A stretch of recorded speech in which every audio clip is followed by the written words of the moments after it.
22 million. The art world, where paintings change hands for fortunes. Sold. Thank you very much. But for every known masterpiece, there may be another still waiting to be discovered. This is it. International art dealer Philip Mould and I have teamed up to hunt for lost works by great artists.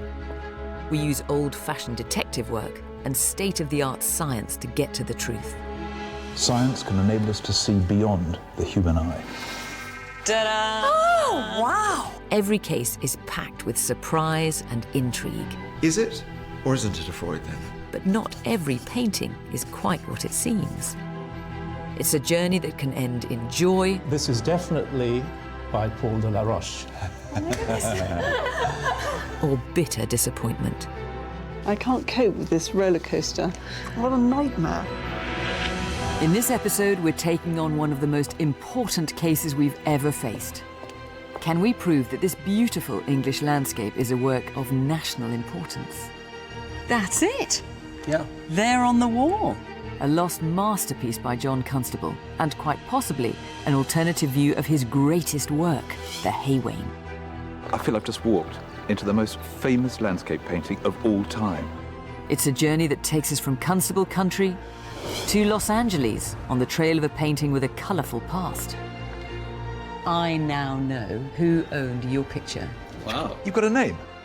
But with Constable the most forged artist of the 19th century, are the odds stacked against us?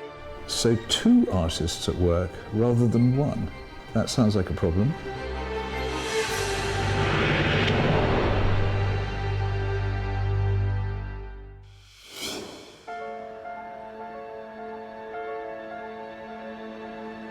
Every art dealer has a tale of a special picture that slipped through their fingers. An artwork so important it should be hanging on the walls of a world-class gallery. So when I was a fledgling dealer in the mid-1990s, I bought a picture which I thought might well be a sleeper, an overlooked work by one of the greatest landscape painters who ever lived, John Constable. Well, that certainly is one of the most famous names in British art history, that's for sure. But was it a bit of a long shot? Well, I'm afraid the experts thought so. Despite my best efforts, I failed to prove it, so I was obliged to just sell it on, and I've always regretted it. Ever since then, the painting has been tucked away in the English countryside. The present owner has been waiting for the right moment to try to bring a lost Constable back into the light. The whole art world has moved on. We now know so much more about his techniques, his foibles, the way he put his paintings together. And we've got digital access in a way we never had before to ledgers and sales catalogues and provenance. I see this as a cold case that we need to reopen. We've come to take another look at the painting at the home of the current owner, businessman Henry Reed. Hello, Henry. Hello, Philip. to How see are you. you? It's very good to see you. Hi, Henry. Nice to meet you. How do you do? Very nice to meet you. Come along in. Thank you. Here's the picture, and I hope you like it.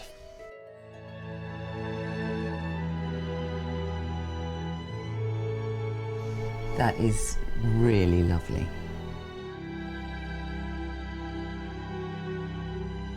Well, I can see why it appeals to you, Henry.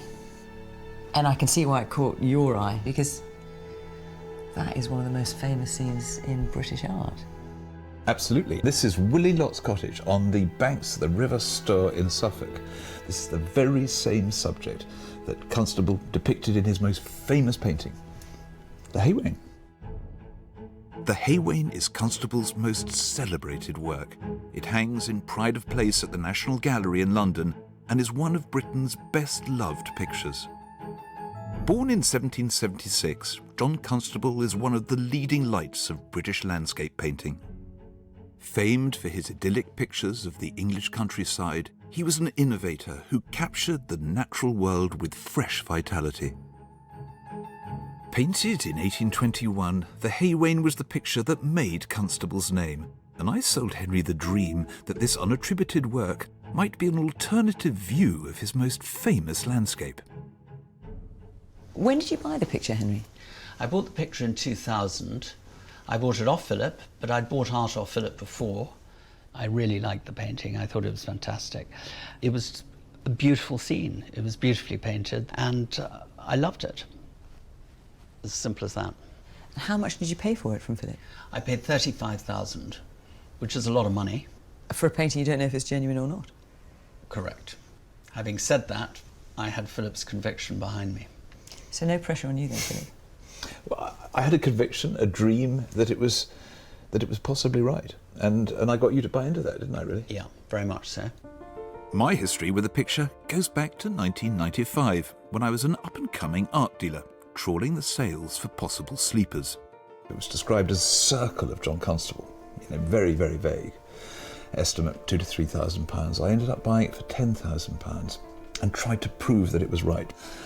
And I showed it to one of the leading experts. He said no. And being a dealer, I couldn't hang on to this for a very long time because art dealers can't afford just to put money into a picture and then just hope and wait. 5 years later, I had another chance to buy the painting again, at double the cost, £20,000. I then tried to prove it again and failed.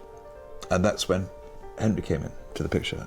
So let me just get this straight then. You sold it to Henry here for £35,000, which is quite a healthy profit margin. Now you're trying to embarrass me. Perish the thought. And yet you thought there was enough in it, Henry, even though Philip had tried and failed twice at this point. Certainly for me it was a bet worth taking. You could have bought a dud here. I could have bought a dud, but if it wasn't a dud, then there's significant upside. Well, what would the upside be then, Philip? If this is indeed John Constable, what would this be worth? As an authentic sketch by Constable, I could see it making in excess of £2 million. Did you know that, Henry? No, not at all. That's an extraordinary sum. It's a very, very, very large sum, if it proves to be genuine. It's been almost 20 years since I let this picture go. Did I make the right or wrong decision? Seeing this picture again, I get the same jolt of excitement which I did when I first saw it. This looks like a Constable. This has all the classic ingredients which he's famous for, the Haywain and other pictures. I mean, you've got Willie Lott's cottage, you've got the cart crossing the river, and you've got that expressive English weather sky, the scudding clouds. My feeling is that this is Constable producing a picture heading towards the Haywain. Why not? If this painting does turn out to be Constable, it is potentially such an important work. What do you think you might do with it? I think the public has to see it, if it is deemed indeed important enough to be exhibited. Obviously, we have to wait until we see whether it's real. To be honest, I thought long and hard before taking this on, because I could be wrong. And there were some very senior experts who disagreed with me. The Constable experts who viewed the painting in the late 1990s found elements for the picture unconvincing and even crude. It had never appeared in any official inventory of Constable's work and had little in the way of provenance. But with many new avenues of research open to us, I think the time is right to uncover the truth about this painting once and for all.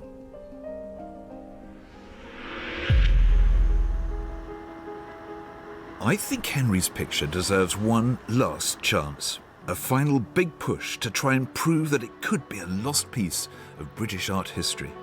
It's my theory that it's an alternative view of the scene depicted in the Haywain, so I'm heading to the place that inspired it in search of evidence. Constable country in Suffolk. Constable grew up in the Stour Valley, where his father was a prosperous corn merchant. The family's watermill at Flatford still survives, faithfully preserved by the National Trust. Constable's journey from aspiring artist to celebrated landscape painter was long and arduous. It took many years for him to be recognised. When success finally came, well into his 40s, Constable said he owed it to his careless boyhood and all that lies on the banks of the Stour. This was his training ground. These scenes made me a painter, he said. None more so than this idyllic view.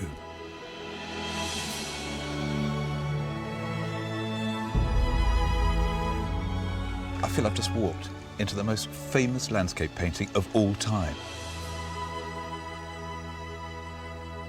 I mean, the question is, why and how is it so powerful? You know, what did Constable do in order to make this so enduring, the most popular landscape, the most popular painting for many people ever done? I mean, the sky is so astonishing. It's half the picture. I mean, look at the scale of it. I mean, he really knew what clouds were.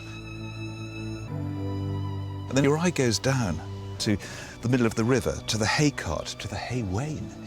And in it, two people are discussing something. But one arm is then pointed outwards towards Willie Lott's cottage.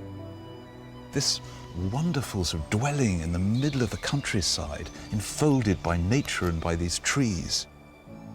The wonderful bush of elderflower that's in flower now and was in flower when he painted it in this picture.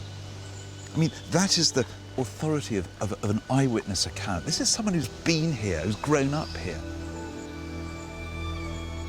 I mean, Constable said that painting is another word for feeling, and there's a sense of authenticity.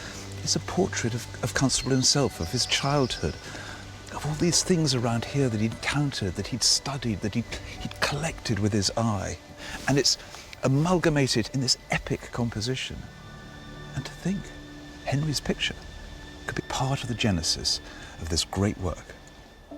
Constable sketched the home of tenant farmer Willie Lott from many different angles before he settled on the scene depicted in the hay wain. I'm meeting Simon Peachy from the National Trust, who's going to show me the various views so I can establish whether Henry's picture might be one of them. How about over here? Because I can see that there's a very clear view of the river. So what about the view from this angle? Well, I'm not convinced, because the view in front of us is, I think, the one that inspired the mill stream. You can see the view matches very well Constable's painting. You've got the house there on the left, and you've got the wall on the right, and you've got the lovely view through the trees in the centre there. Well, we're in the wrong place. So whereabouts now? Round the corner? I think if we go round the corner, so it's round here. Oh, so this is distinctly Willie Lott's cottage from the side. You've got the chimney breast, except it feels as though we've gone round a little bit too far. It's slightly skewed from here, isn't it? I agree with you, and actually the view that it reminds me of is this one, which is the Valley Farm, 1816. Another masterpiece of Willie Lott's cottage. Absolutely. But can we find the view that's depicted in Henry's painting? So, presumably, it could be somewhere along this wall here? Yeah. Now, actually, this angle of the architecture is much more convincing, isn't it? I think it is, because if you look at the gable end of the house, it's just in the right position, isn't it? And actually, you've got the wall as well, at the right angle. I think this is it. And to top off the scene, Simon can add one of Constable's trademark touches, a flash of red. I think that completes the picture.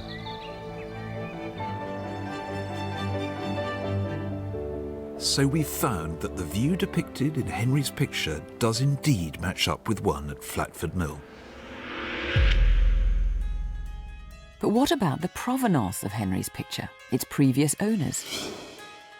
I'm looking for clues on the back of the canvas, and there's an intriguing label. Los Angeles County Museum of Art. So this would suggest that this painting was exhibited or loaned to this museum in LA as a constable. And we've got a potential owner here, Mr. and Mrs. Lee Batson. Who are you? With our most promising provenance leads pointing to America, I've come to Los Angeles on the hunt for information about the last known owners of Henry's picture. I'm heading to the Getty Research Institute, which is the place to come if you need to track down the origins of a mysterious work of art. It's a fortress of knowledge. It contains extensive archives dating back to the Middle Ages. The whole place is protected against earthquake and fire, so that the material held here is preserved for future generations. I've asked for the help of Julia Armstrong-Totten, one of the world's leading experts in provenance research. She helped create the Getty's Collectors Files, 20,000 folders of information about the world's art dealers, museums and collectors. And there's one on Lucy and Lee Batson. Right, Julia, let's have a look in this file. I'm dying to see. Okay, so this is Lucy Smith Doheny Batson. Lucy was a matriarch of a very famous family here in Southern California, the Doheny family. They made their fortune in oil, and her late father-in-law was one of the wealthiest men, if not the wealthiest man in America in their day. And presumably very well known in LA. They were. In fact, if you drive around, you'll see Doheny Drive, you'll see Doheny Beach. And so Lucy and her husband Ned built this mansion in Beverly Hills called Greystone Mansion. Wow, look at that. Yeah, it's pretty spectacular, isn't it? It was considered probably the most beautiful and one of the largest estates built in California at the time. So this was a stupendously wealthy family by any standards. Incredibly wealthy, incredibly wealthy. But they weren't without scandal. As you can see here. Doheny Jr. murdered, crazed secretary kills, millionaire in himself. Lucy's husband and the secretary both ended up dead. We don't really know the details today. There's, a lot of questions about what actually happened. Within a couple of years, though, Lucy remarried. And she married a gentleman called Lee Batson, who was also involved in oil. And together, they formed a wonderful collection of paintings. And you can see some examples here. So we've got Canaletto, Pissarro, Monet. So this is a serious art collection of the great names. Some of the greats, exactly. After Lucy died, aged 100, in 1993, there was a sale, there was an auction, and this is part of what was auctioned off. Right, and is Henry's picture in this sale? No, it wasn't. Hang on, just get out my bag. Got this label here with Mr. and Mrs. Lee Batson. Right. So this would suggest that they did own it. It does, and in fact, I think this is probably some kind of a loan exhibition label. So the question is, did the LA County Museum display Henry's picture as a constable, loud and proud, perhaps in an exhibition? Or did they have doubts about it themselves? Back in London, I've asked Henry to dig out any new evidence he's got that might help earn the painting another hearing. In 2002, a pencil sketch depicting the same scene as Henry's picture came up for auction, so he snapped it up for £9,500. It's so good to see this. It's a 100% accepted, authentic work by John Constable, and it seems to show a large proportion of the content of your painting, doesn't it? It seems to, yes. I mean, we have the horse and cart. We've got the mill stream with the reflections in it. We have a tree here in the same position. There are many, many parallels. It unquestionably relates. The only frustrating thing about this drawing is it doesn't show your complete composition. The right-hand side is missing, as it were. And what I'd love to do is take this to one of the Constable experts and really get to grips with it, try and understand it further. I'm heading to the Victoria and Albert Museum, which holds an unrivaled collection of Constable's works, from finished paintings to preliminary sketches left in his studio after his death. My theory is that Henry's picture could be one of these sketches, a loosely painted working draft of Willie Lott's cottage. I've arranged to meet Annie Lyles, one of the world's top Constable scholars. She is one of the experts that we'll have to convince to have any chance of proving that Henry's picture is genuine, and she's well acquainted with all the known versions of Willie Lott's cottage. You know, I just love this picture. It's so wild and passionate and fluent. And to think, this is a 6-foot, full-sized sketch for the famous Haywain. And dare I say it, I almost prefer it. If I'm really honest, I think I prefer it because, well, you see Constable's creative processes at work, but it is part of the process, and it wasn't designed to be seen in his own day. I feel it's like Constable having let his guard down. You get to know him as an artist. And you know, one of the things that excited me about Henry's picture, and which I can see here, is that sort of almost slightly, though, out of control quality. Yes, I mean, it seems so fresh and natural that people tend to assume that it was painted in the open air. but it wasn't. It was made in the studio, probably over a period of months between 1820 and 1821, and for it, Constable relied on material that he'd painted 10 years earlier. The seeds of the Haywain can clearly be seen in a series of small sketches Constable painted while he was in Suffolk. He did paint these and think this will become the Haywain one day. He was simply note-taking. He was making sketches in the open air because, of course, by the early 20s, when he was painting the Haywain proper, he was in London in his studio, married, children, and so on. So he no longer had the scenes in front of him. So these were like his storehouse of images, his memories, as it were, of his time in Suffolk, which then in London he could conjure into pictures. And I can't help noticing this, the trotting sheepdog that starts in 1810 Yes. and then bounces into the preparatory sketch Yes. and then makes it into the final famous Haywain. I think Henry's picture could well have had its roots in Constable's storehouse of images. Several distinctive elements can also be found in genuine sketches and drawings. The two-wheeled cart appears in several early sketches. One of them fits the picture exactly. The leaning figure in red. It's a motif which can be found in other early works. And most compelling, Henry's authentic pencil drawing depicting the left-hand side of his oil painting. But will Annie Lyles buy into my theory? There is clearly a direct relationship between this drawing and your painting. But from my position of having seen so many works of this type that are clever fakes, I feel I have to point out that what these clever fakists often did was to take classic Constable ingredients that they knew from sketches and pictures, just like we've been discussing, and to blend them in very cleverly into a composition that looks like Constable. So it might be a fakist who's doing this and got access to this drawing. You need to build more of a case, in my view. Proper technical analysis, pigments, how it was constructed, that aspect of the picture. And secondly, you need to do more research into the picture's provenance.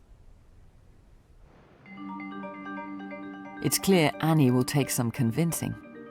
Back in LA, I'm on the trail of that label, which suggests Henry's picture was once loaned to the Los Angeles County Museum of Art. I'm keen to know if it was ever exhibited at this prestigious museum as a genuine Constable. The Los Angeles County Museum of Art does have a file on Henry's painting. They won't allow us to film it, but they have told Julia that Henry's painting was exhibited here as a Constable, not once, but twice, in 1967 and 1969. So they believed in it. But then somewhere between that time and 1995, when Philip bought it, fell off a cliff and stopped being a Constable. So what we need to find out now is, when did that happen and why? I'm hoping I can find out why Henry's picture appears to have been unceremoniously discredited as a work by Constable. Was there something about the painting itself that aroused suspicion? I've sent it to the Hamilton Carr Institute, a specialist art research facility in Cambridge. Sarah Cove, one of the world's leading authorities in Constable's painting techniques, has agreed to examine the painting in forensic detail. As the founder of the Constable Research Project with 30 years' expertise, she's examined hundreds of genuine works by the artist, as well as countless fakes. What will she make of Henry's picture? Now, your response to this is very significant. I think it's very interesting. The thing that stands out to me immediately is the colour of the ground. Okay, so that's the layer beneath the paint in the background, sort of shining through like a sort of negligee through a dress. Yes, an artist would buy a canvas from an artist colourman with a white ground, and then they would potentially add another paint layer in a colour of their choice. This is what I would call mushroom pink. You can see it particularly clearly in these thin areas of the sky. And dare I ask, is it the sort of thing that you associate with our friend John Constable? Certainly this sort of mushroom pink shade is something that he used, but I need to have a more detailed look. Okay, so this is encouraging, but give it to me straight. I'm a grown-up art dealer. Is there anything in here that worries you? There is some brushwork in these trees in particular that I'm not 100% convinced by. It stands up from the surface and it almost looks as if it's been stenciled on. Right. And you wouldn't normally expect to see anything like that in a work by John Constable. Doesn't seem right to me. That's a bit worrying. Yes, I'm a bit concerned about that. Back in LA, I've come to the former home of the Batsons, the previous owners of Henry's painting.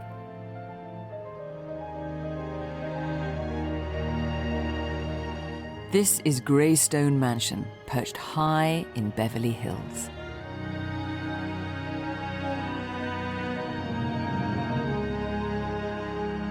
When it was built in 1928, it was the grandest estate ever to have been constructed in the city of Los Angeles.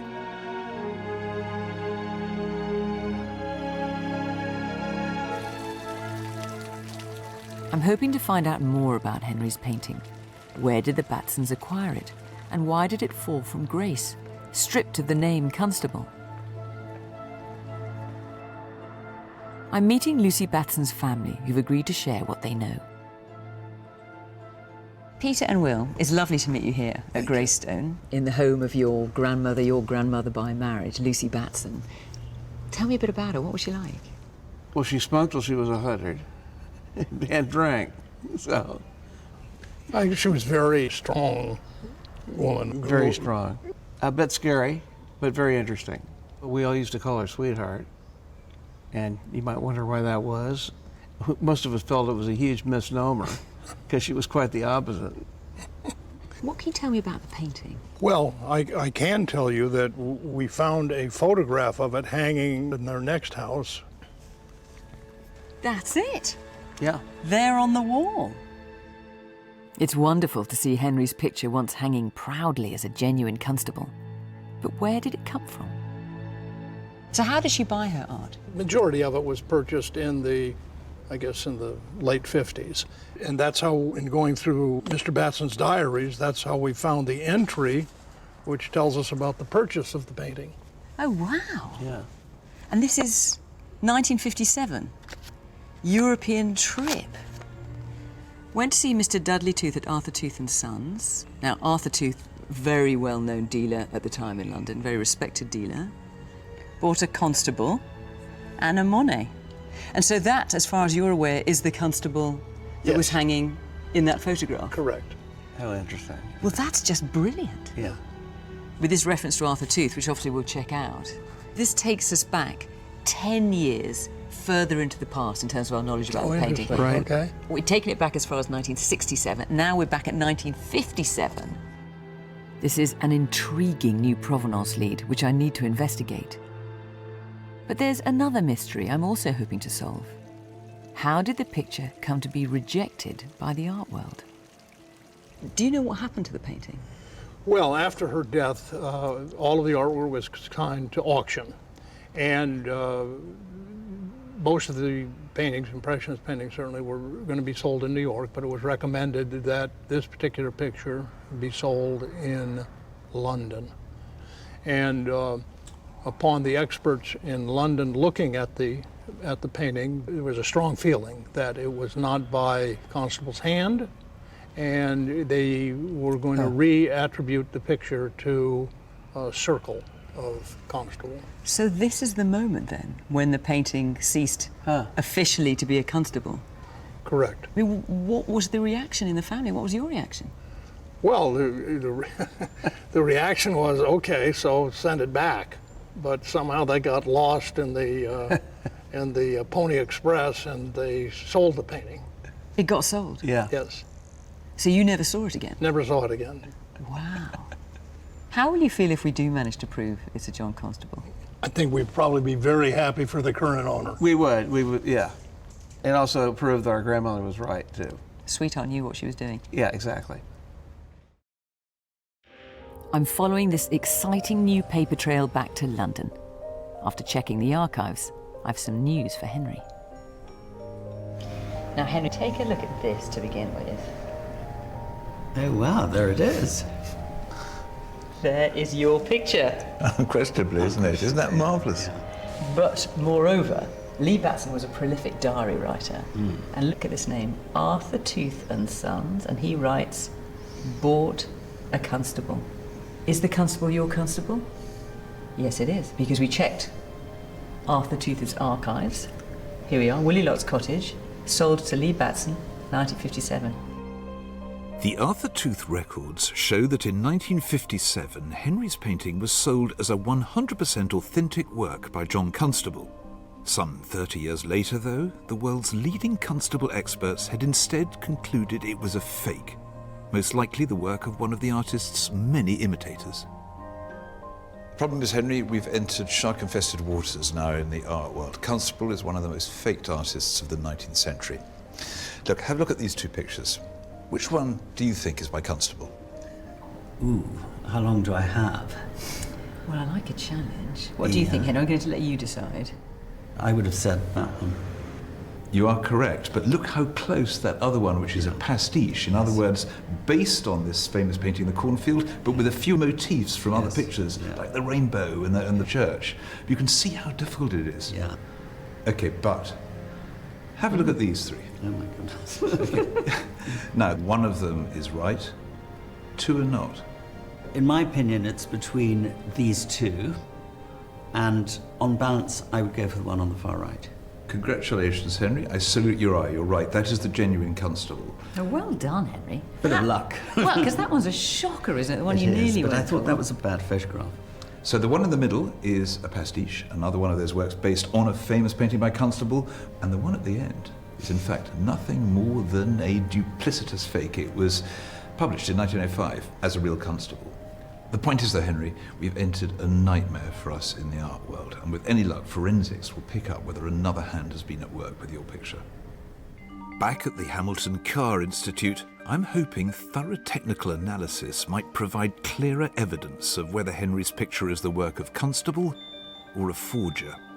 Chris Titmus, a fine art imaging specialist, is using ultraviolet, infrared and X-ray photography to look through the paint layers. Oh, hi, Philip. Sarah Cove is going to interpret the images. What you can see here, which you can't see on the painting, is that the horses and cart have all been moved to the right over here, but underneath there are these very sweet, tiny little brush strokes here, which would have been done with a soft-haired brush, which I suspect are the legs of a horse, which is no longer visible. So we've got layers and layers as the artist is working through his thoughts and keeping on changing it. But that's fascinating. That's just the sort of thing I find so encouraging when you're trying to prove that a painting is by somebody, because it's an indication of a proper artist at work. Is a faker going to do that? So far, so good. But what about those rogue brushstrokes that Sarah was unconvinced by? We can see them very clearly here in the infrared. They're just like dabs of the end of a brush with these funny dots in a line, and exactly the same here. We might find out a bit more if we look at the ultraviolet light image. And in actual fact, those dodgy brushstrokes stand right out. They couldn't be clearer. They look like sinister fingerprints. I think that there's a possibility that they might have been added by a later hand. So two artists at work rather than one. That sounds like a problem. It might be a problem or it might not. We know that after Constable's death, lots of his paintings were worked on because his children were small and they wanted to try and sell them to raise money for the family. So artist friends painted up some of the pictures, maybe added things, smartened them up, made them look a bit more finished, just to make the paintings more saleable. Well, that's both a chilling and intriguing thought. This kind of tampering was just the beginning. As Constable's reputation grew in the decades after his death in 1837, unscrupulous dealers began touching up unfinished works, and forgers began to pollute the market. I'm genuinely really surprised to hear that there may be two hands at work in this picture. I mean, I'd spent a lot of time with it. I'd never speculated that that might be a possibility, which is, to be fair, both good news and bad news. I mean, it's good because we know that that happened to some constables. After his death, it was part of the course, the sketches got built up, turned into more commercial pictures. It's bad news because if this is by Constable, and we can't get to it, we can't see what's beneath, then it will never get through. With Sarah's analysis raising tricky questions, I'm taking up the provenance trail. I've been trying to find out who owned the picture before it passed through the Arthur Tooth Gallery in 1957, and I'm following up a possible lead. Colnaghi is one of the oldest and most respected commercial art galleries in London. Since it was founded in the 18th century, many a masterpiece has passed through its doors, and they hold extensive records of the paintings they've bought and sold. I've asked the team here to check if Henry's picture was one of them. Now, this appears to be a catalogue, paintings by old masters. April 1954. Right, so these are real heavyweight old masters. I mean, and Colnaghi's was famous for selling these trophy pictures. Oh, here we go, look at it. There it is. There it is, absolutely. And there's a catalogue entry beneath. Ah, John Constable, number 15. According to Mr. R.B. Beckett, it is an alternative design for the famous Haywain. The picture may have been painted in the studio between 1817 and 1820 and not quite finished, possibly because the painter preferred another composition. Do you know, this is a real revelation. Yeah. Beckett was a leading Constable scholar, and for him to take it under his arm, well, that's progress. But hang on a moment, it looks different. If we compare the 1954 photo to how Henry's picture looks today, the trees are much fuller. There's more foliage.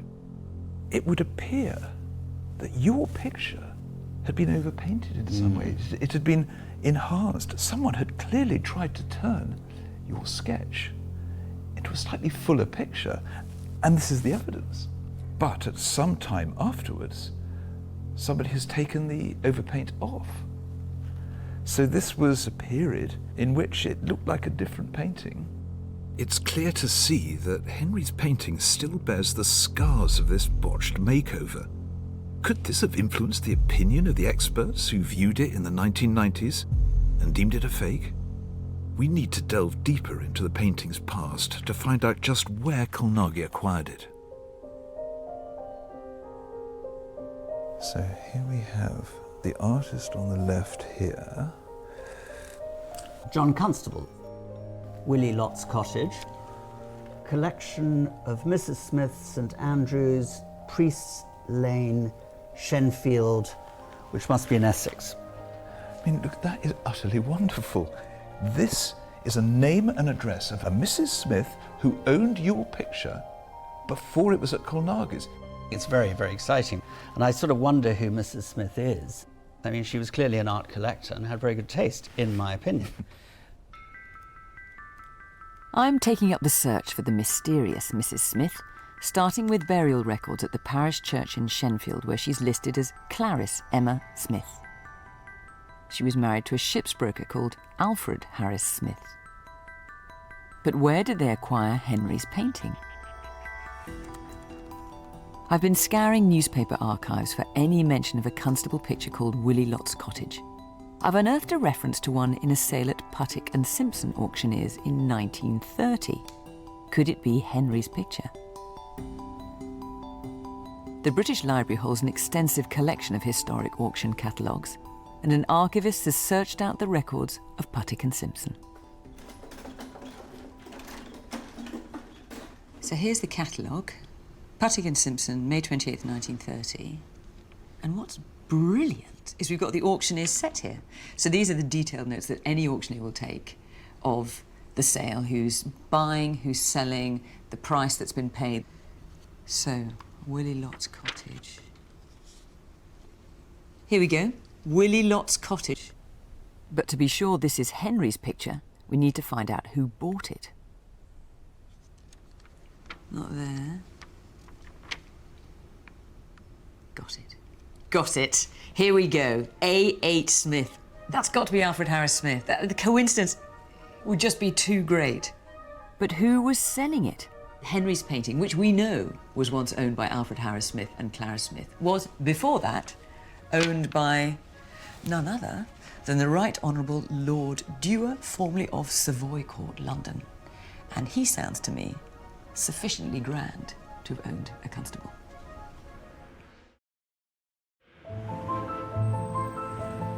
I've been doing a bit of digging about Lord Dewar. He lived here at the Savoy until his death in 1930, and it turns out he was quite a character. I'm meeting Philip and Henry here so I can share some exciting news. Hello, Fiona. Hi there. So, of all the bars in all the world, why here? I should have known you'd come up with some terrible cheesy line, Philip. Henry, how are you doing? Very well, thank you. The reason we're here is because I now know who owned your picture before Alfred and Clara Smith. Wow. You've got a name? I've got a name, and the reason we're here at the Savoy is because this is where he lived. He had a home in Sussex, but this was his home in London. And in fact, he was the longest serving resident here at the Savoy, living here from 1904 to 1930 when he died, when the property from his apartment, including your picture, was sold. How fascinating. Absolutely fascinating. And before I tell you his name, I brought you a little gift, Henry. Oh. As an embodiment of his spirit. Oh, great. So it's a bottle. Oh, wow. John Dewar and Son, Dewar's White Label. Okay, think less John Dewar, more son. Okay. Because one of his sons was this man, Lord Thomas Dewar. Tommy Dewar, also known as Whiskey Tom. And he was sent down here to London when he was 21, and his mission was to sell whiskey, not just to London, but to the world. And he was a natural salesman, witty, extrovert, charming, went to the right parties, was friends with royalty, and he was a great success. He amassed great wealth, and with great wealth came a great art collection. Oh, great. And after he died, his estate was sold at an auction house, and Willie Lott's cottage was bought for 21 guineas by Alfred Harris Smith. Smith. The link. A Smith, which we discovered in Colnaghi's. It's one and the same painting, and that's your picture. Yeah, but Henry, this takes us further down the spine of the 20th century. We're now into the 30s, but we need to find out where Tommy bought his pictures from, and specifically where he bought yours. To Whiskey Tom. To Whiskey Tom. To Whiskey Tom.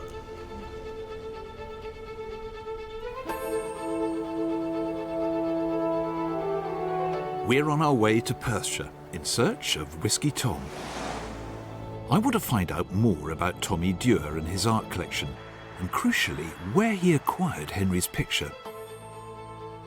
We've come to Dewar's distillery in Aberfeldy to find out more. Born in 1864, Tommy is credited with making Dewar's a global success. He was one of the pioneers of modern advertising, selling his whiskey to the world in the most innovative ways. In 1898, he created one of the first motion picture ads featuring dancing Highlanders, which he screened on a New York rooftop. We're meeting whiskey expert Charles MacLean, who's going to tell us more about the man who owned Henry's picture. How nice to meet you. Come and sit down. He was a most remarkable character by any standards. He was a consummate salesman, and he was one of the very first to use art in advertising. I can't help noticing around us in this room all of these images, highly familiar images of Scottish art. I mean, the Raeburn of MacNab. He owned that picture. You'll see beside it these images of coaching inns by Charles Maggs. In which he's rather cheekily put the Dewar name. He filled in the Dewar's name and used them in his print advertising. And I can't help noticing over your head, Monarch of the Glen. Monarch of the Glen. You know, one of the most familiar images of 19th century Victorian art. Now, you're not going to tell me that Tommy owned that as well? He did indeed. He bought it in 1916. And again, incorporated it into his advertising. A strong link of companionship, both from the Glens. One is Landseer's Monarch, and the other, Dewar's. So the man who owned Monarch of the Glen also owned your image. Very reassuring. Well, it adds substance, doesn't it? Tommy was clearly a serious art collector who doesn't look like he'd be duped by a dud. But where did he acquire Henry's painting? Dua's archivist, Jackie Sargent, has been trying to answer that question. With no clues in the company accounts, she's been looking into where Tommy bought his other pictures. So we know he had the Monarch of the Glen painting. In 1916 he purchased that. And I looked at who had that painting before him, and that was Thomas Barrett. He was the chairman of Pear's Soap. Barrett was a pioneer of that type of advertising, using art, and then Tommy Dewar followed very much in those footsteps. So he was Tommy Dewar's mentor in many respects. I think he was. That's the impression I get. So this is an article in an art magazine in 1898 about the art collection of Thomas Barrett. And here we have Monarch of the Glen. So there we have it. And amongst the collection, he also had 9 constables. 9 constables? Yes. Well, that's incredibly exciting. Exactly, yeah. And I'd like to draw your attention to a little excerpt here in the article. It describes one of them. Another wonderful harmony of colour is a palette knife sketch for another of Constable's famous works. The watermill with Willie Lott's house. Allowing for the effect of being viewed from a distance, the example in question is unsurpassed for its breadth, brilliant colouring, glowing harmonies, atmosphere and illusory qualities. It certainly sounds like my painting. Yeah. And palette knife as well. You know, there's highly distinctive, sort of flattened on strokes. And we've got Willie Lott's house. Yeah, it's great, isn't it? Those words, if they do describe what I feel they probably do, which is your picture, we're pushing back into the 19th century. We're getting close to the life of John Constable himself. Yeah. Well, this is very exciting. It's a compelling theory. Tommy Dewar bought Willie Lott's cottage, Henry's painting, from friend and fellow art lover Thomas Barrett. The question is, where did Thomas Barrett get it? I'm still trying to take all of this in, all of these things I've seen today. I mean, I think it's true to say, if I'd encountered a fraction of what I know now 20 years ago, I probably would have never sold this picture. Henry wouldn't own it now. And all of these chapters that keep unfurling. But then there's that final chapter that we don't have, and that's to do with Constable or Constable's family. Will we find it? I hope we will. We've taken the provenance as far as we can, but before we present our case to the experts, there's one final piece of evidence I want to explore. We're heading to a studio in North London because I need the help of a fine art photographer. I've asked Andy Johnson, former head of photography at Christie's, to help me prove whether 2 pieces of evidence fit together. Remember the fully authenticated pencil drawing we've established relates to Henry's painting?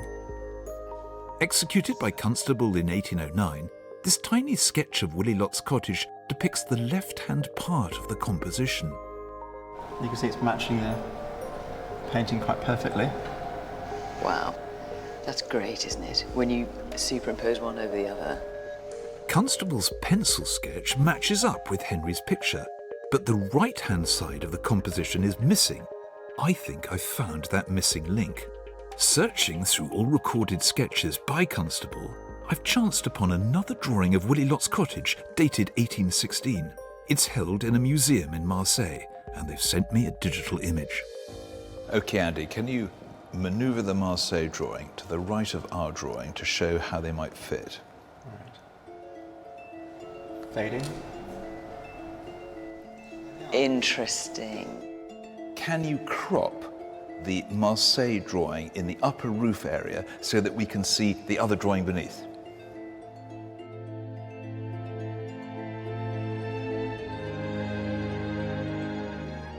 There it is. See what I mean? I do. It's like 2 bits of a jigsaw puzzle slotting together. The 2 drawings match all the elements in the composition perfectly.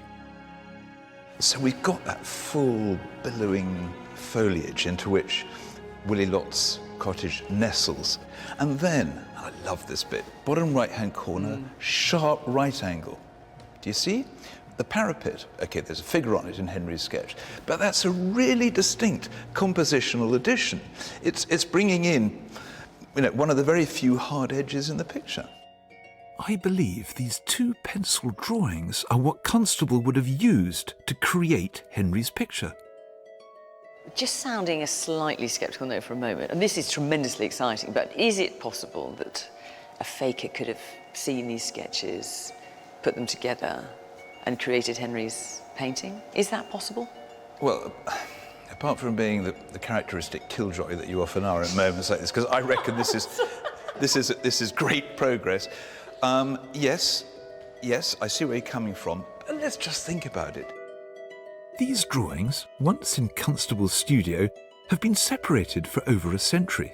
One held in a museum in Marseille, the other in private ownership.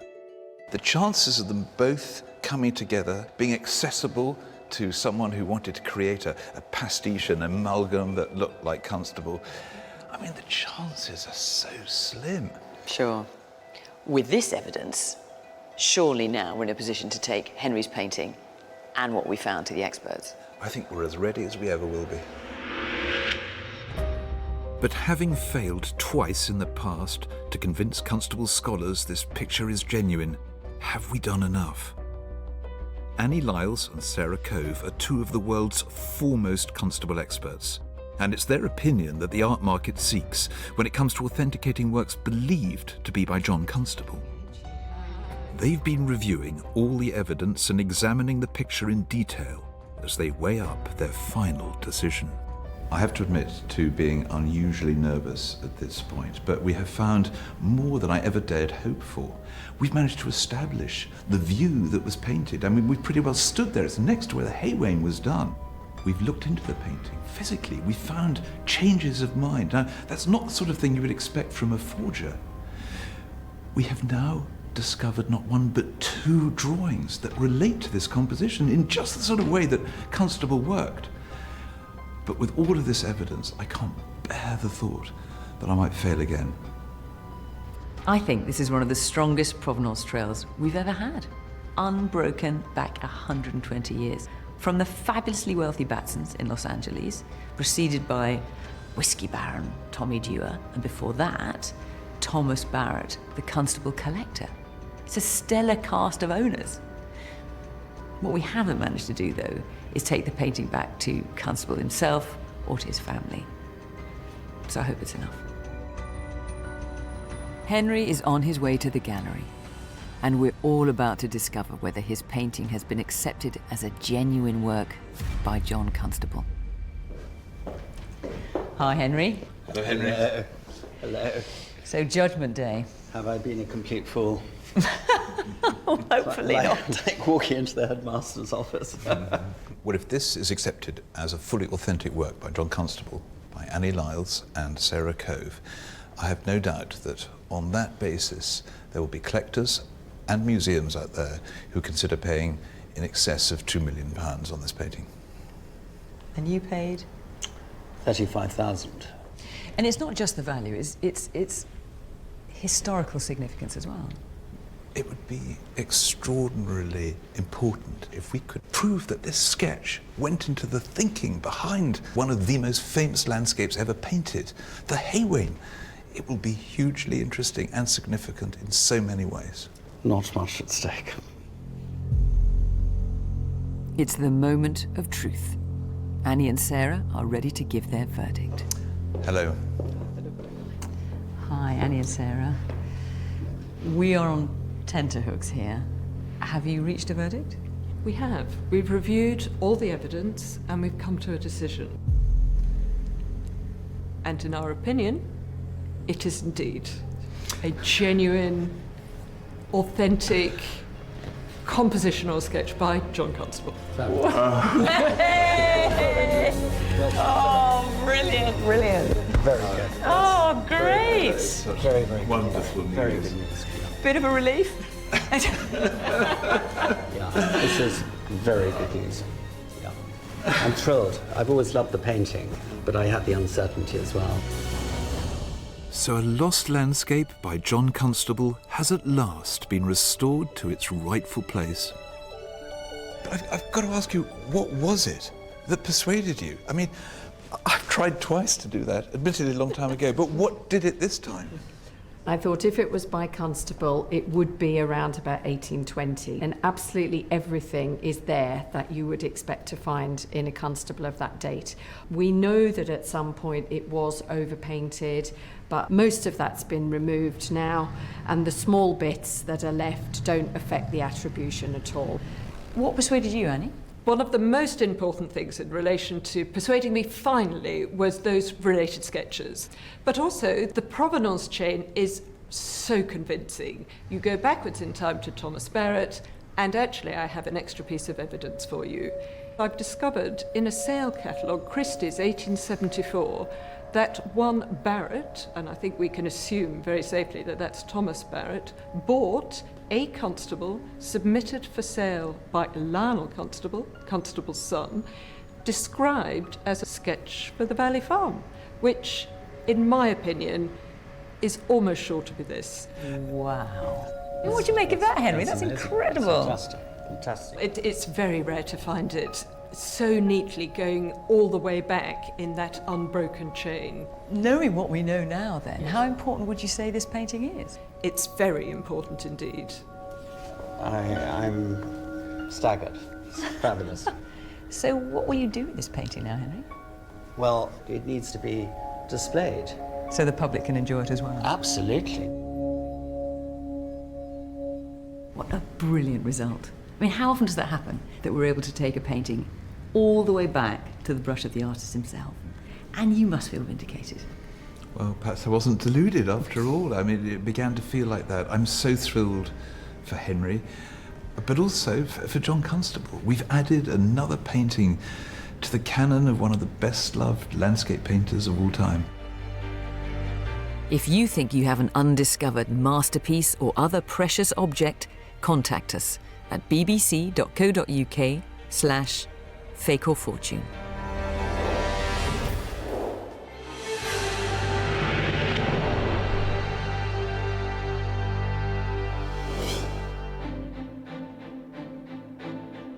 We're often contacted by viewers from abroad who think they've discovered a lost masterpiece. And very occasionally, one is promising enough for us to bring the picture to the UK for a closer look.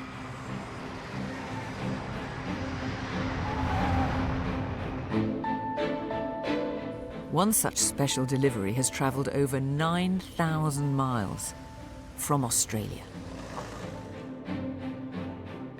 It never fails to excite me when a picture comes.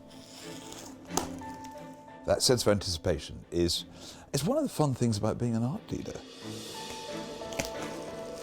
And however much information you have before you see a painting, it's seeing it in the flesh that does it. It's the moment when either your fantasies come crashing to the ground or new hopes and ambitions start arising.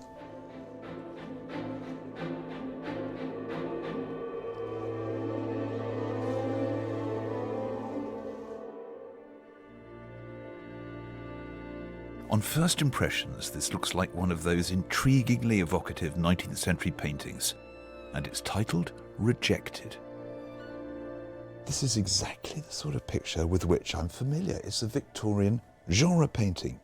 This is a picture of the type you get a lot in the 19th century that tells a story.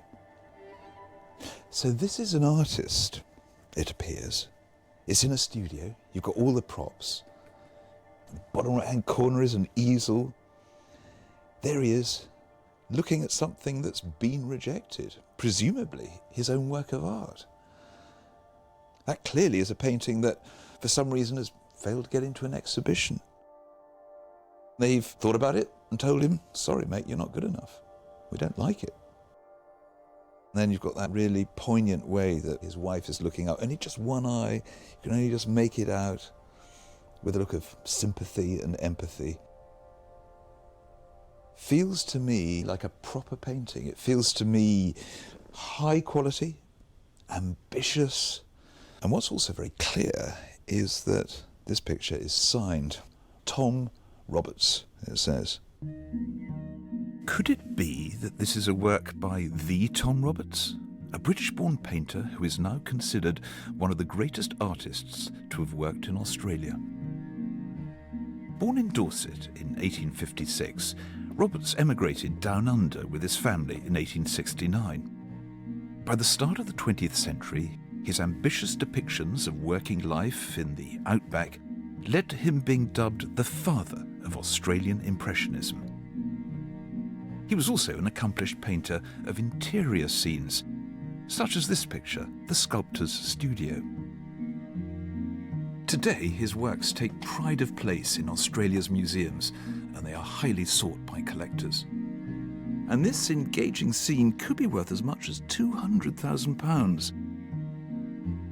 There's therefore a lot to gain if one can attach with absolute certainty that clear name in the bottom left-hand corner to this rather beguiling, rather moving painting.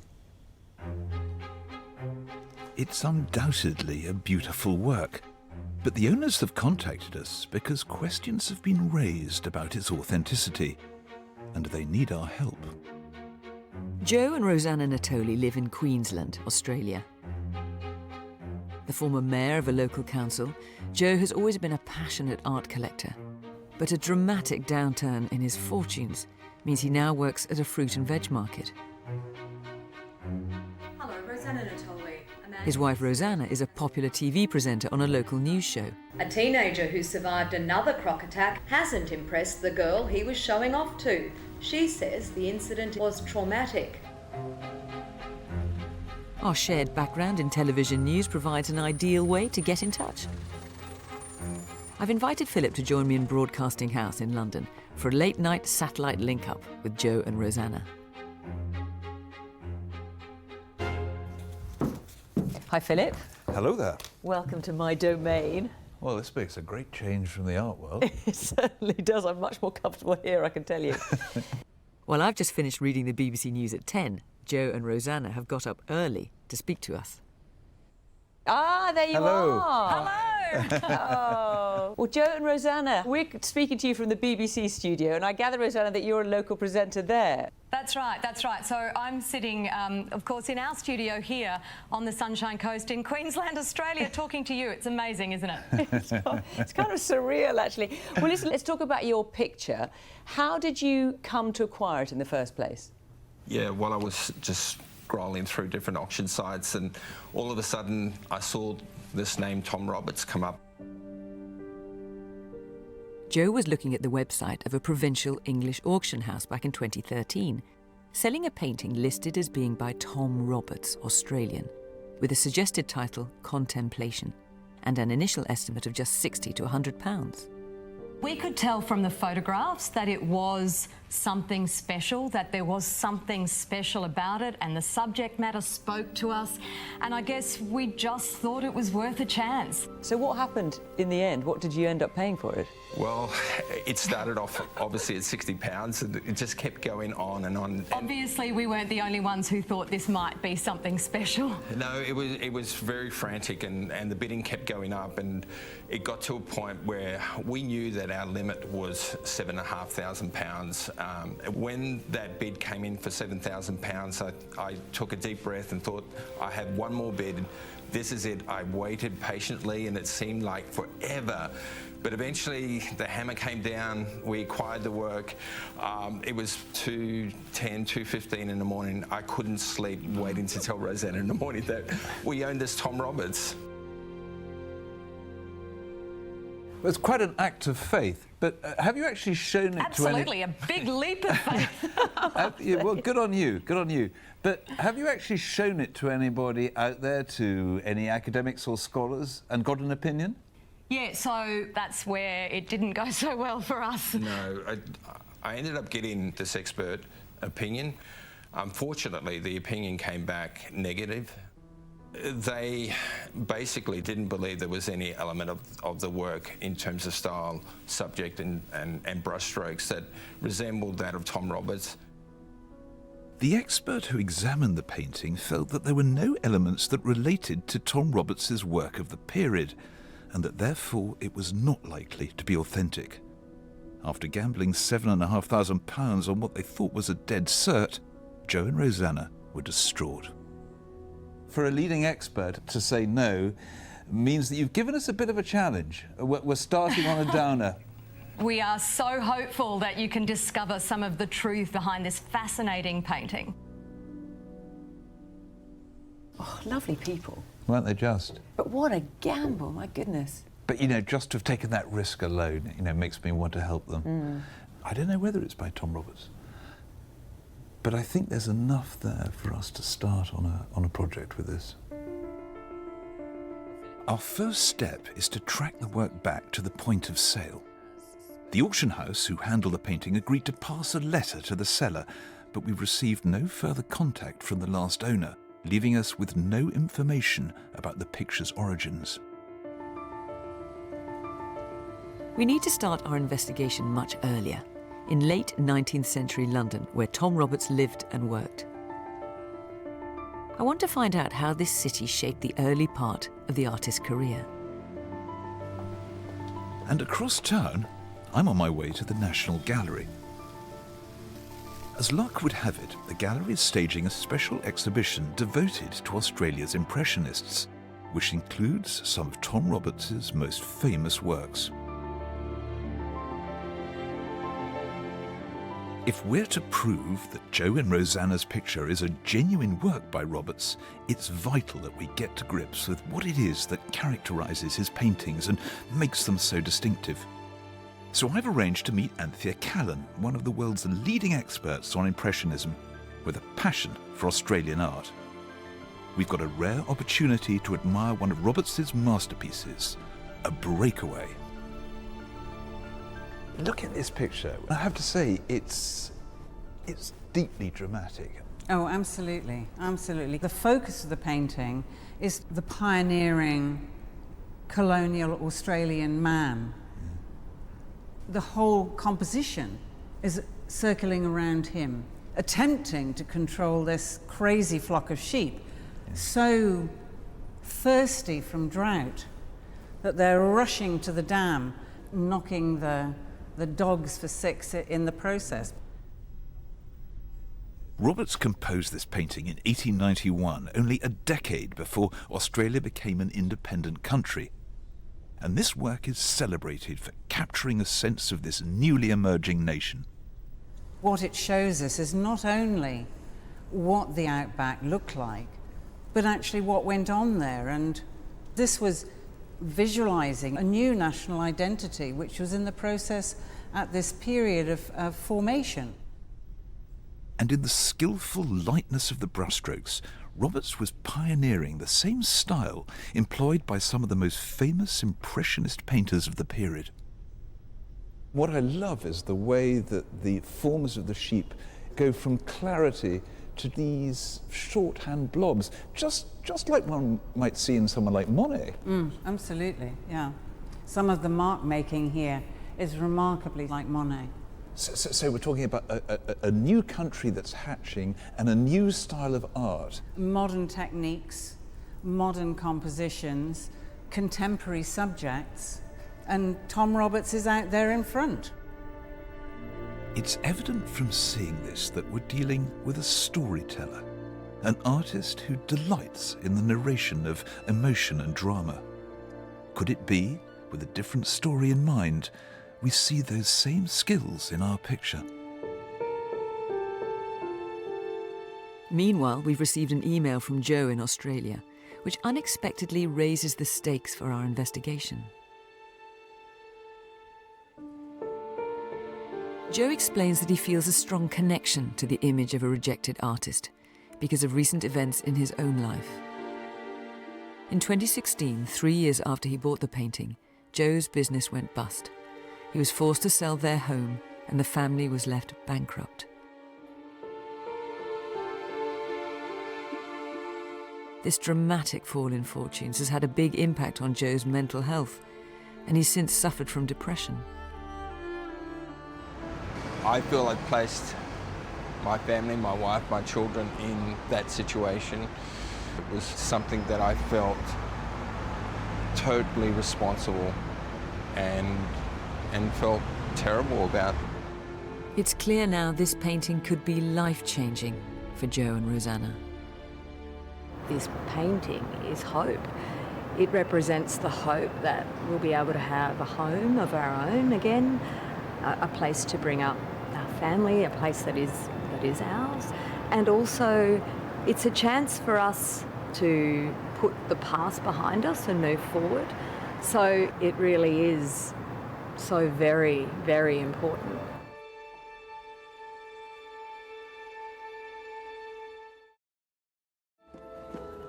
With so much riding on this picture, I'm eager to find new evidence. Our research shows that Tom Roberts left Australia in 1881, aged 25, and travelled to London to enrol at the Royal Academy of Arts. So I've come to investigate his time as a young student artist. Little is known about him in this period, so I've asked the Academy's chief archivist, Mark Pomeroy, to help me. Can we find any evidence here that links Tom Roberts to Joe and Rosanna's painting? We know that Tom Roberts was a student here at the Royal Academy. What have you got in this wonderful archive here that can tell us a bit about that? We have student records for everyone who ever attended the schools all the way from 1769 to now.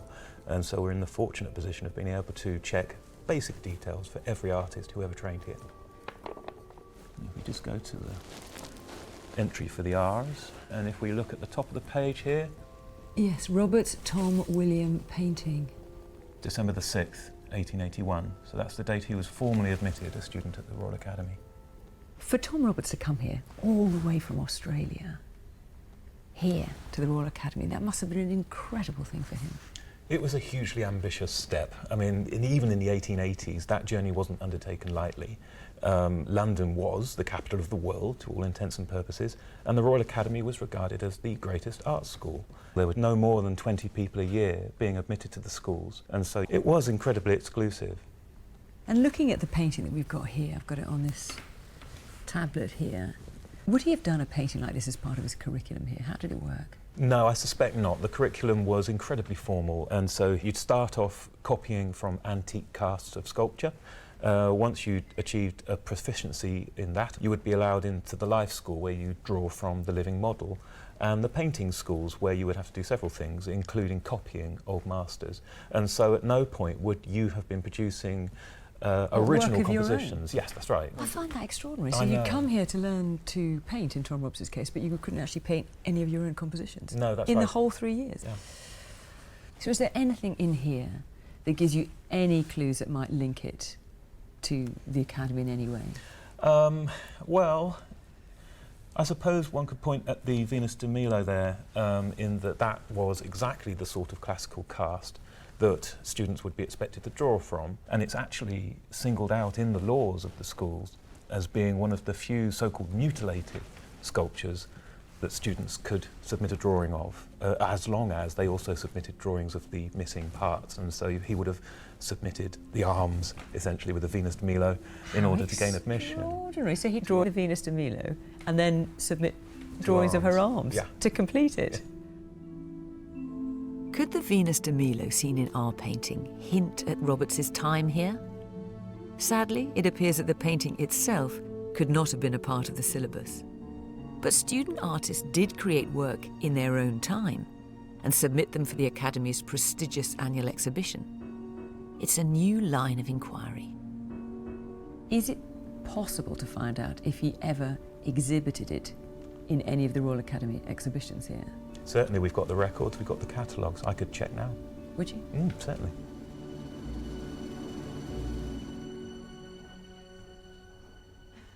While Mark searches the archives, I'm on my way to the Courtauld Institute of Art. In style and composition, I think Joe and Rosanna's picture has all the hallmarks of a late 19th century painting. Scientific evidence could help back this up and rule out a later hand. So I've arranged for Head of Conservation, Aviva Bernstock, to analyse the picture. Can she find any forensic clues that can accurately date when it was painted? So What have you been able to deduce about the period of the painting? Well, it looks like it's painted using a fairly traditional middle 19th century painting technique. You've got a white commercial priming on the stretcher. So that's the layer upon which it's painted? Yes, yeah. And then he's used things like vermilion, a good range of earth pigments, some green earth and some yellow ochre, some Prussian blue for the drapery of the woman, and mixed in with yellow ochre for the curtain. So you're saying this is the traditional recipe for an artist working in the late 19th century? Yeah, from the middle of the 19th century, perhaps in the late 19th century too, for a conventional painter. But there's nothing you found that would suggest that it's later than that period either? Well, there are some areas of restoration, as you would expect in a picture from this age, and apart from those areas, I have not found in the original paint anything that would suggest it was a 20th century painting. Aviva has found clear indications that the painting is a mid to late 19th century work. So, if it is by Tom Roberts, it would have to be in the early part of his career, perhaps when he was living in London between 1881 and 1885. Aviva has also employed infrared photography to look beneath the surface, and she's spotted some surprising details around the edges of the painting. So you can see in the infrared image a lot more detail in the background. Yeah, because I've always thought it was rather hazy and dark up there, but what have you been able to make out? Well, you can see a violin on the top shelf here. Do you see the violin there? Extraordinary. And you can see a mirror, or it might even be a canvas, back to front, and then a drawer which is pulled out with some more materials on it. This type of detail is a characteristic of a formally trained 19th century Academy artist. And Aviva's infrared analysis of the back of the painting has also revealed something very promising. Next to the title Rejected, we can now see number 1, and alongside that, what would appear to be several indistinct words. There's an inscription, which is, you can see quite clearly in infrared. What is it? It's an address. It says 10 James Street, Haymarket, SW something. A postcode as well? How extraordinary. So we haven't just got the title of the picture and the proposed artist's name, Tom Roberts, but we have an address to go with it. We must find out about that. Can we establish a solid link between Tom Roberts and this address? Fiona is investigating his time as a student in London, so I need to update her on this new discovery. You have one new message. Fiona, hi, this is Philip speaking. On the back of the picture, we found an address. Now, this could be a lead, and I'm wondering whether you could possibly look into it. Hi, Mark. Hi. We're looking for two things now. Not only was this painting exhibited here at the Royal Academy, but also, is there anything you can find that would link the address 10 James Street, Haymarket, to Tom Roberts? Well, we'll see, because the address was something that all artists had to submit. Right, So it's encouraging. Here we've got the original exhibition catalogues covering the 1880s. And if we go to the index for 83... So he'd have been in his second year by then. That's right. And here's the R's. Can you find it? Roberts T. 10 James Street, Haymarket. There we go. Wow. This is a real breakthrough. We found the same address that's written on the back of the picture. That is our first link between Roberts himself and the painting. And this places him living at 10 James Street in 1883. That's right. And submitting paintings. Successfully in this case. Was it this painting? Do you want to Can we see find it? out? Yeah. Well, it's called Brought Back. Okay, so it's not that one. Did he exhibit successfully any other year? Well, luckily enough, we've got another shot at this. Very next year, 1884. Oh, here we are. T. Roberts, basking a corn in the Alhambra. Well, it's definitely not that one, is it? No, it's not even close. Not remotely. Gosh, how frustrating. Brought Back was the first work Roberts had exhibited at the Royal Academy in 1883, while Basking, a corner in the Alhambra, was displayed the following year. Although we've discovered that the address on the back of Joe's picture is where Roberts lived while studying here, we can find no record of it being exhibited in the UK. We've exhausted all the avenues of research here. Now there's only one place we can go to hunt for new evidence: Australia.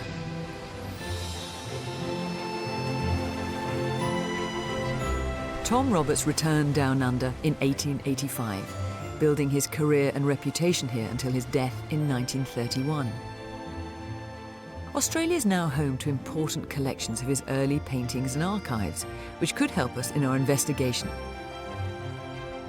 But first, we're on our way to meet Joe and Rosanna on the Sunshine Coast.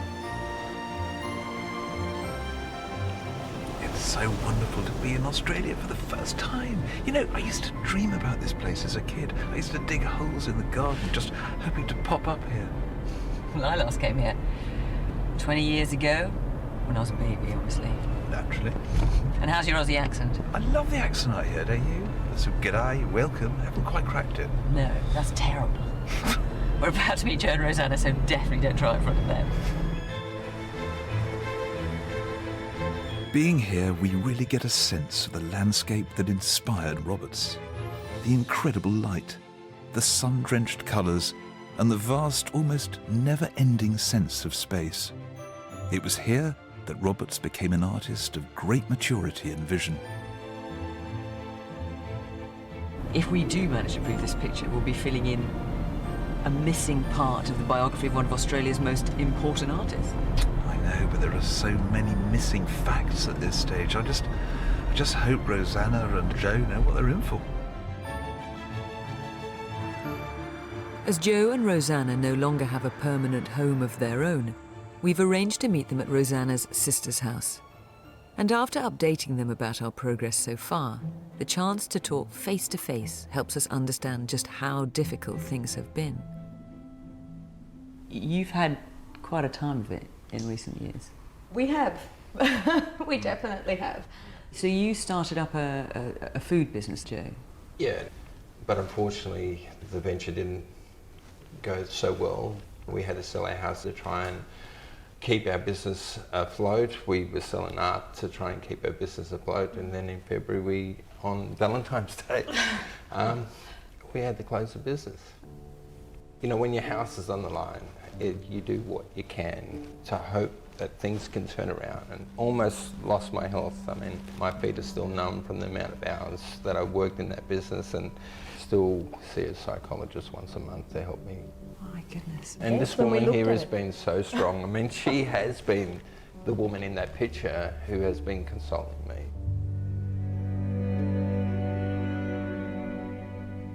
If this does turn out to be a picture by Tom Roberts, what would it mean to you? Well, it means so much to me in particular because I feel so responsible for our position. Oh, honey. I guess what it's going to mean for us is that we might have a home again of our own. And for us and for our children, that's going to be truly amazing. Joe is clearly broken by what he's been through. I mean, the pressure, my goodness. I can't imagine what it would be like coming back and telling them that this picture is not by Tom Roberts. I can't even bear to think about that. I just fervently hope, almost more than any programme we've done, that we come back with good news. We just have to.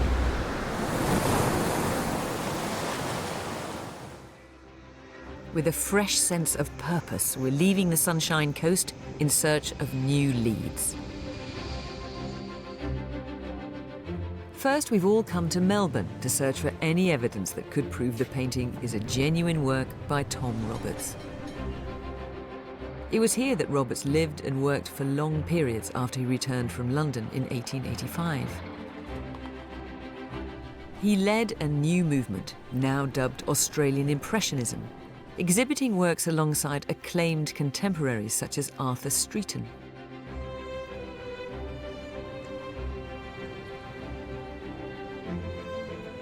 Melbourne is home to some of the country's most important art collections, including some rare examples of Roberts's early paintings. Rosanna and I are on our way to the National Gallery of Victoria.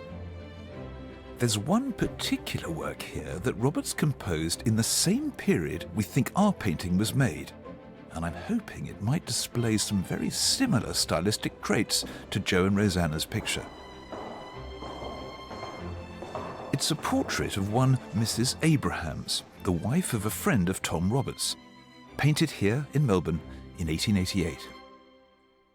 Every artist has their own way of approaching a composition, their own way of telling a story. And what we're seeing here is a really specific way of doing so, using all sorts of objects, hints and props. This woman is a fashionable lady. What Roberts wanted to do was show with the plants, with the reeds, on the table next to her. Look at that beautiful piece of blossom, and then an oriental pot next to it. And the chair upon which she's sitting, that wicker chair, all references to the subject's sophistication and cultivation. You can begin to work out what type of woman she was on the basis of everything that's around her. And I think we find that in your picture. You have the central figure. In your case, it's two figures. And around and about, these satellite objects that tell you more, that give you hints, give you clues about what's going on. Bottom right-hand corner, 3 cups on the table. What do you think those are about? Coming to tea. 3 people, a reference to the friendship of the subject's husband, and the artist. It's possibly given as a wedding present. Now, in your picture, it's a bunch of paints, it's brushes, it's references to the artist at work, put almost exactly in the same place. The same spot. Both these pictures are stage sets in which the props are telling you a story. They're different stories, but the means, the manner by which the story is told is the same. What also strikes me is the invisible line that Roberts has used to help order the scene. This quirk is also visible in our painting, an artistic device to help the viewer navigate a picture rich in detail. So do you get a sense that your picture could be by the same hand? I do. The structure seems to be similar, and that technique of all those little curiosities. Once you see this work, you can see that storytelling technique. This is really encouraging. There are significant stylistic similarities between this genuine work and Jo and Rosanna's painting. While Philip continues his inquiries, Jo and I are following up a new lead. Our research has revealed that while Tom Roberts was living in London, he continued to be a member of an Australian art society and sent several paintings back to Melbourne to be exhibited. Could it be that the back of Jo's painting was marked up with a title and address for it to be sent back here to Melbourne for an exhibition? The State Library of Victoria holds records of the exhibitions that were held in Melbourne between 1881 and 1885, the years Roberts was in London. So Jo and I are taking a closer look. Oh, this is interesting. Special notice to artists. So these are the rules. At the back of each frame must be written the name of the artist and the number. Do you remember the number on the back of your picture? Number 1. Yeah. Could this explain why number 1 was spotted under the infrared, written on the back? The records detail each artist who was accepted for exhibition by name and title of work. No, sculpture. Okay, so he's not in this one. It's a painstaking search. Might later catalogues contain any reference to Tom Roberts or Jo and Rosanna's picture? Robertson? Yeah, close. Frustratingly, yeah, but not Roberts. Okay, that's the end. Right, let's look at the next one.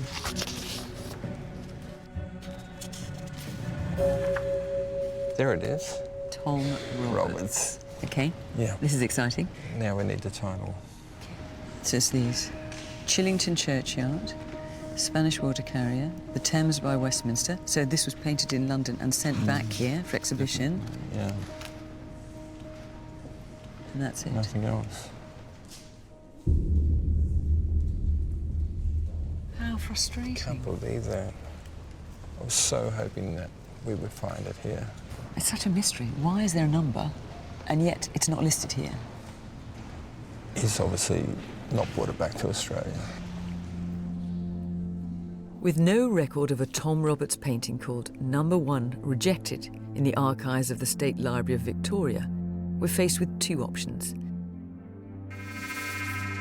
Either the painting remained undiscovered in the UK for over 100 years, or it's not quite what it appears to be, as the expert who first examined it seemed to suspect. Could it be a clever fake? To investigate the murky side of the market for Tom Roberts' work, Rosanna and I are visiting the University of Melbourne. We've arranged to meet Professor Robin Sloggett, an art conservator who has helped to identify several fake Tom Roberts paintings sold in Australia. Robin, I'm aware that as a result of your studies, you're known as the Queen of Fakery out here. Thank you. So in the case of Tom Roberts, can you give me sort of some sense of the scale, the type of fakery that's out there? Interesting artist, important artist, worth a lot of money, so clearly forgers are going to be interested in Tom Roberts. Did you know that you'd enter such shark-infested waters? Finding it hard to breathe right now. We knew, of course, that Tom Roberts is a reputable and well-loved Australian artist, and it makes sense that therefore the forgers would take on his name. But that's in hindsight. It's very sensible to see and hear that now, and not when, we were making the decision to buy. Now I know you've got two here from your sort of Chamber of Horrors.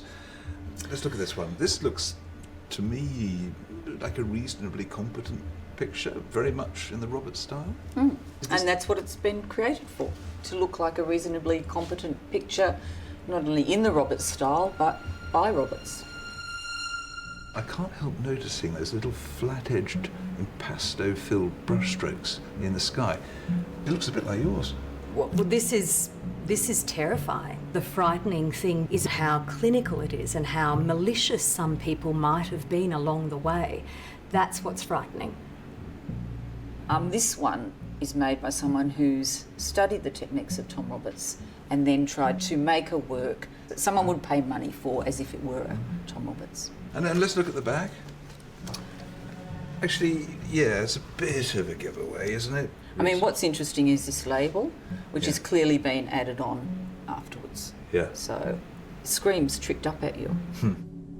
Although the brushstrokes look seductive, Robin confidently identified this as a later fake. But we know from our own scientific tests at the Courtauld Institute that our painting seems to be from the late 19th century. But what about this picture?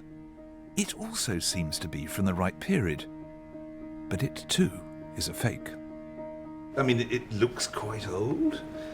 Let's have a look at the back. I mean, look, this is a 1900 stretcher. And written on the back of this picture, we also see the name Tom Roberts.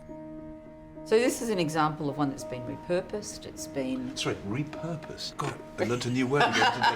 started off as something else and now it's been made into a Tom Roberts for the purposes of selling it. Everything about it is of the period. So if you do tests on this, you're not going to find something that you couldn't expect to find in 1890 painting. Goodness gracious me. Maybe the expert who viewed Joe and Rosanna's painting believed it too had been repurposed. A nightmare scenario that we're keen to rule out. How would you feel for your husband if it's a fake? I'd be devastated. Because I know he would be devastated. And no one wants that news.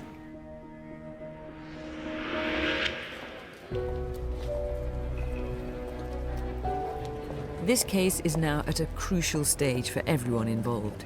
So we've come to Sydney, where there are some final leads we need to investigate if we are to have any chance of overturning the original verdict that the painting is not genuine. I hope we're going to find here the evidence that's going to authenticate this painting for Joe. Because having spent all this time with him, I worry about his emotional fragility. Everything is riding on this picture for him, and I can't bear to think what will happen if we don't prove it's genuine. Yeah, I felt that very strongly with Rosanna as well. But what we're lacking is any physical, solid evidence, anything on paper that testifies to the existence of this.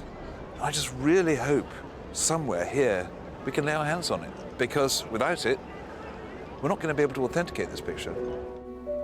In Australia's largest city, we found a unique personal connection to Tom Roberts, which we hope can help provide the new evidence we need. Joe and I are taking the painting to a direct descendant of Tom Roberts, his great-granddaughter. Lisa Roberts is an accomplished artist herself and a keen student of her great-grandfather's work. And here it is. What do you think? It's beautiful. Good! Yes. I was wondering what you were going to say. Oh, Joe. It's so moving. As a family member, you are the closest we can get to Tom Roberts. Does this speak to you of the man? It certainly does. It screams Tom Roberts. Does it? It Why? does. Why does it scream that to you? On many levels, the subject, the story, the feelings, but also I've just noticed these brush strokes, these wide strokes that you get when you use a flat chiselled shaped brush, which Tom has been noted to be using before he came to London. And these are the strokes that he then further developed in his later times in Australia. And I can see the beginnings of that in this picture. So these are the really familiar marks to me. This is encouraging. Lisa is convinced the painting is a genuine work by her great-grandfather. And she also has a fascinating theory about the unhappy artist in the picture. Okay. And this is clearly Tom. You think this is a self-portrait? I do. But so clearly his body. That hand I've seen in that position in photographs. He had big hands. And they're his ears and his long legs. And the face? The face, yes. So if this is a self-portrait, this is a completely new theory for us. So if How it true, feels. hugely important, academically, in terms of contributing to the knowledge about his work, his first self-portrait. I mean, who would have ever thought that it could have been that?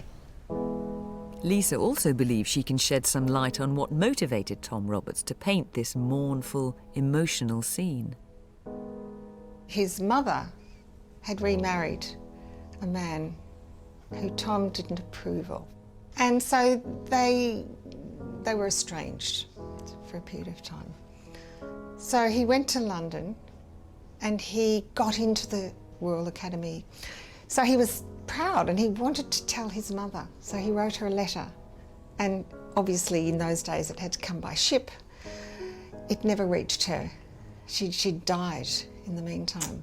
So to me this painting could be maybe representing mother, the love of his mother that he probably wanted, particularly at this time. These are universal themes. Maybe that's why this painting resonates so much with me, because that's me all over. Lisa's belief that this is a self-portrait has provided the investigation with a tantalising new theory. And in Sydney's State Library, I've secured a rare opportunity to look through Tom Roberts' original sketchbooks. They contain the artist's preparatory drawings. The process of moving from sketch to finished painting was a technique Roberts was taught at the Royal Academy. Can I find any sketches here which could directly relate to Joe and Rosanna's picture? These are incredible things, you know. It's like an X-ray into Tom Roberts' mind. You can see the way he's thinking, the way he's developing ideas.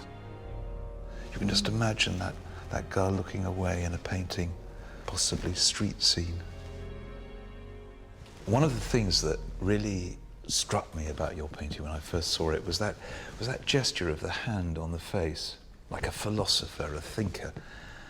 Here is a man leaning on his hand.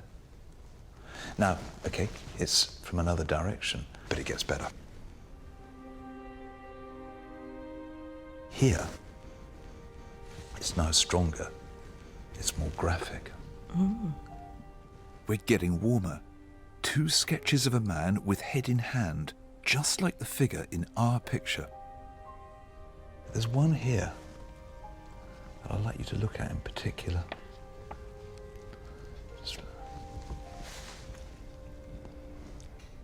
Does that give you... Oh my goodness. Not bad, eh? Here we have a drawing of a man and a woman consoling each other, just like the central characters in Joe and Rosanna's picture.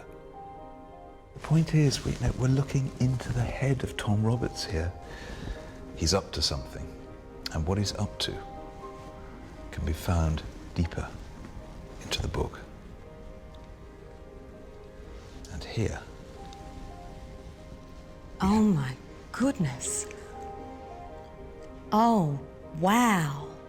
And now the most compelling evidence of all, a simple sketch of an artist in his studio, with the edge of a painting in the corner.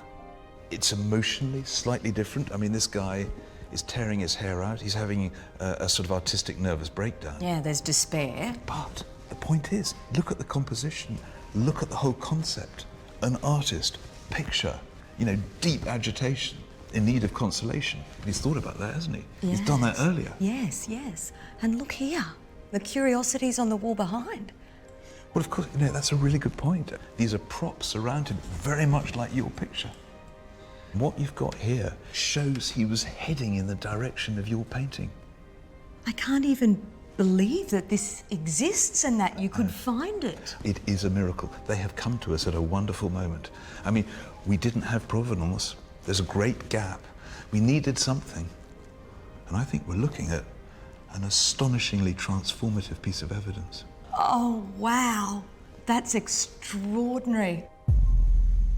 These sketches, made by Roberts while he was studying at the Royal Academy, appear to connect the artist directly to Joe and Rosanna's painting.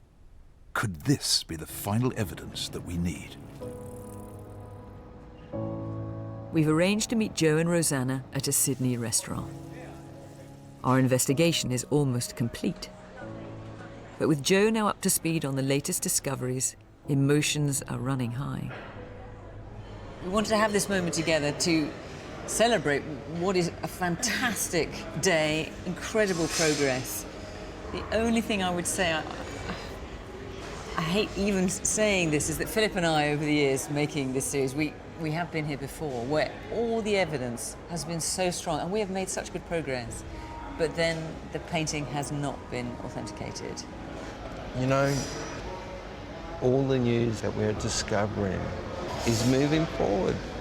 To hear all of this gives us so much hope.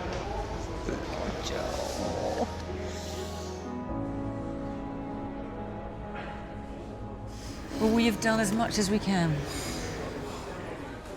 So what is now crucial is that we marshal all the evidence, stylistic, forensic, add the drawings, and put that case to the scholars.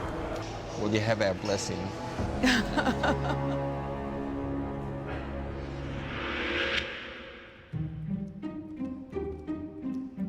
I've come to the Art Gallery of New South Wales to present the painting to one of the leading authorities on Tom Roberts. Mary Eagle is a former curator and a scholar of his work. The leading auction houses in Australia now look to her judgment to determine if a work is genuine. Before she assesses our case, what are her first impressions of Joe's painting? I like the still life painting down in the lower right. So down here. That is exquisite. The painting of the lamp there is very beautiful. It is really like the later work of Tom Roberts.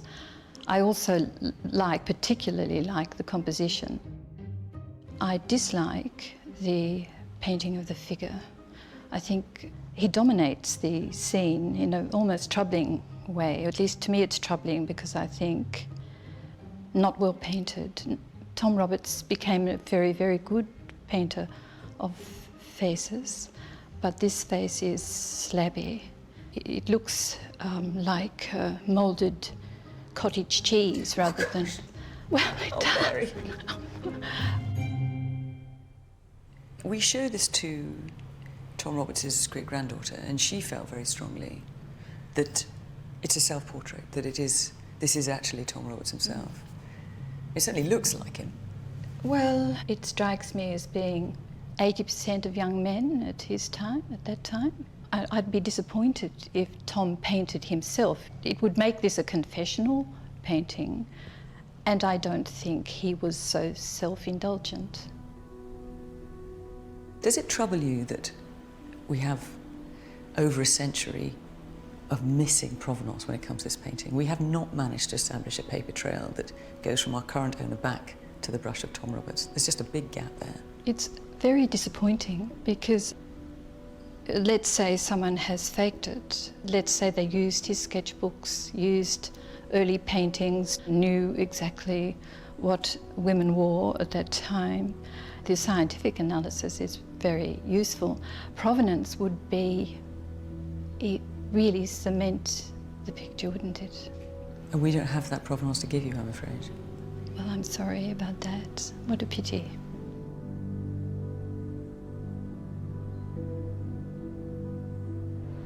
Well, I've left Mary with the painting and our file of evidence, and she's now going to consider it before she gives us her verdict.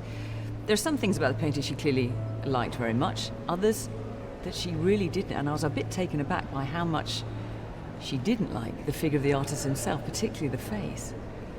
I mean, it's called Rejected, and I can only hope that she doesn't reject it and she delivers the verdict that Joe so desperately wants.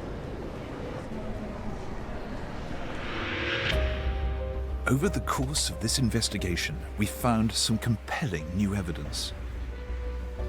Scientific tests confirming the painting is a late 19th century work. An address on the back of the painting matching a place where Tom Roberts lived in London. Convincing stylistic similarities to genuine works. We've also compared the signature on Joe's painting to genuine examples and found several that bear striking similarities. And most convincing of all, Tom Roberts' sketchbooks, which we believe show his preparatory drawings for Joe and Rosanna's picture. One day later, we receive Mary Eagle's judgment. We need to deliver the verdict to Joe and Rosanna. It's a decision which could change their lives. So we've all arranged to meet at Sydney's State Library. I only wish that Joe and Rosanna's picture had not been turned down. It's so much more difficult in the art world to reverse an opinion that's already been stated. Do I think we've done enough research? Have we made the case on paper? Yeah, I think we have. Will it be enough, though, to reverse that view? To make it authentic? Well, we're about to find out. I'm feeling very apprehensive at this moment. It's difficult to contain all of those emotions, but I think we're ready to find out. We're at a point in our life now that, you know, we need to move on and really discover what this painting is all about.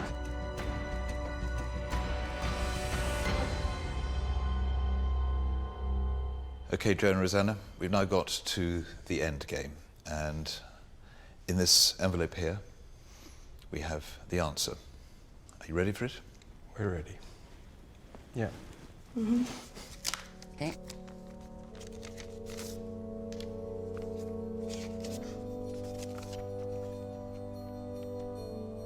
On looking at the painting itself, there is enough evidence, particularly the composition and the painting of the still life. Stop it, you're getting me going, to support the conclusion that it is by Tom Roberts.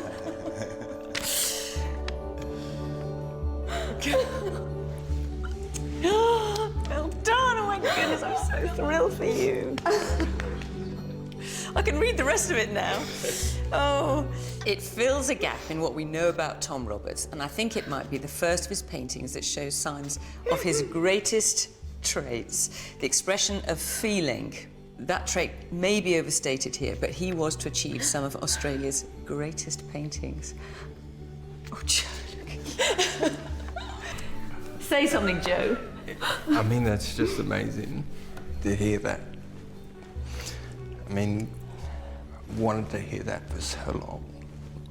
He has felt responsible, and he has felt that he was the one who put us in this situation. So this, for him, is just about realising that he has done good.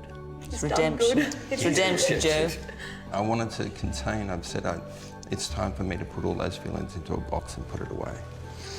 And I think I can do that now. This will help you do that. Yeah, let's do that. So this brings up the subject of evaluation.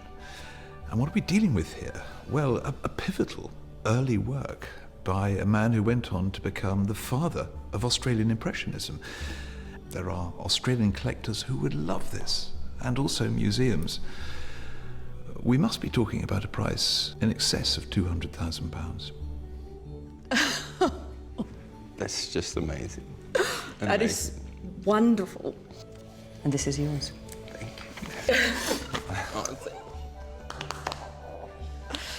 I'm so relieved. Oh, God.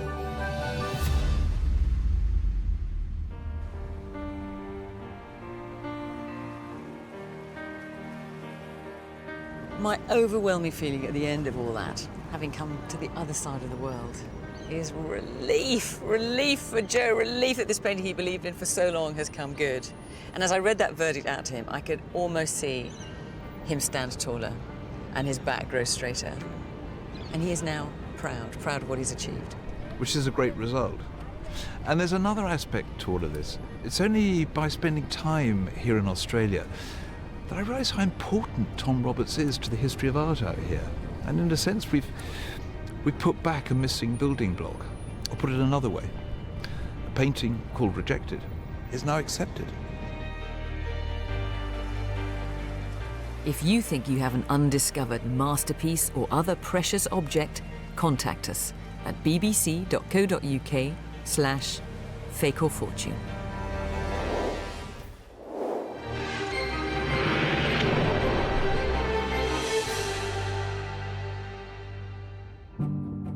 London, home to some of the world's greatest art collections.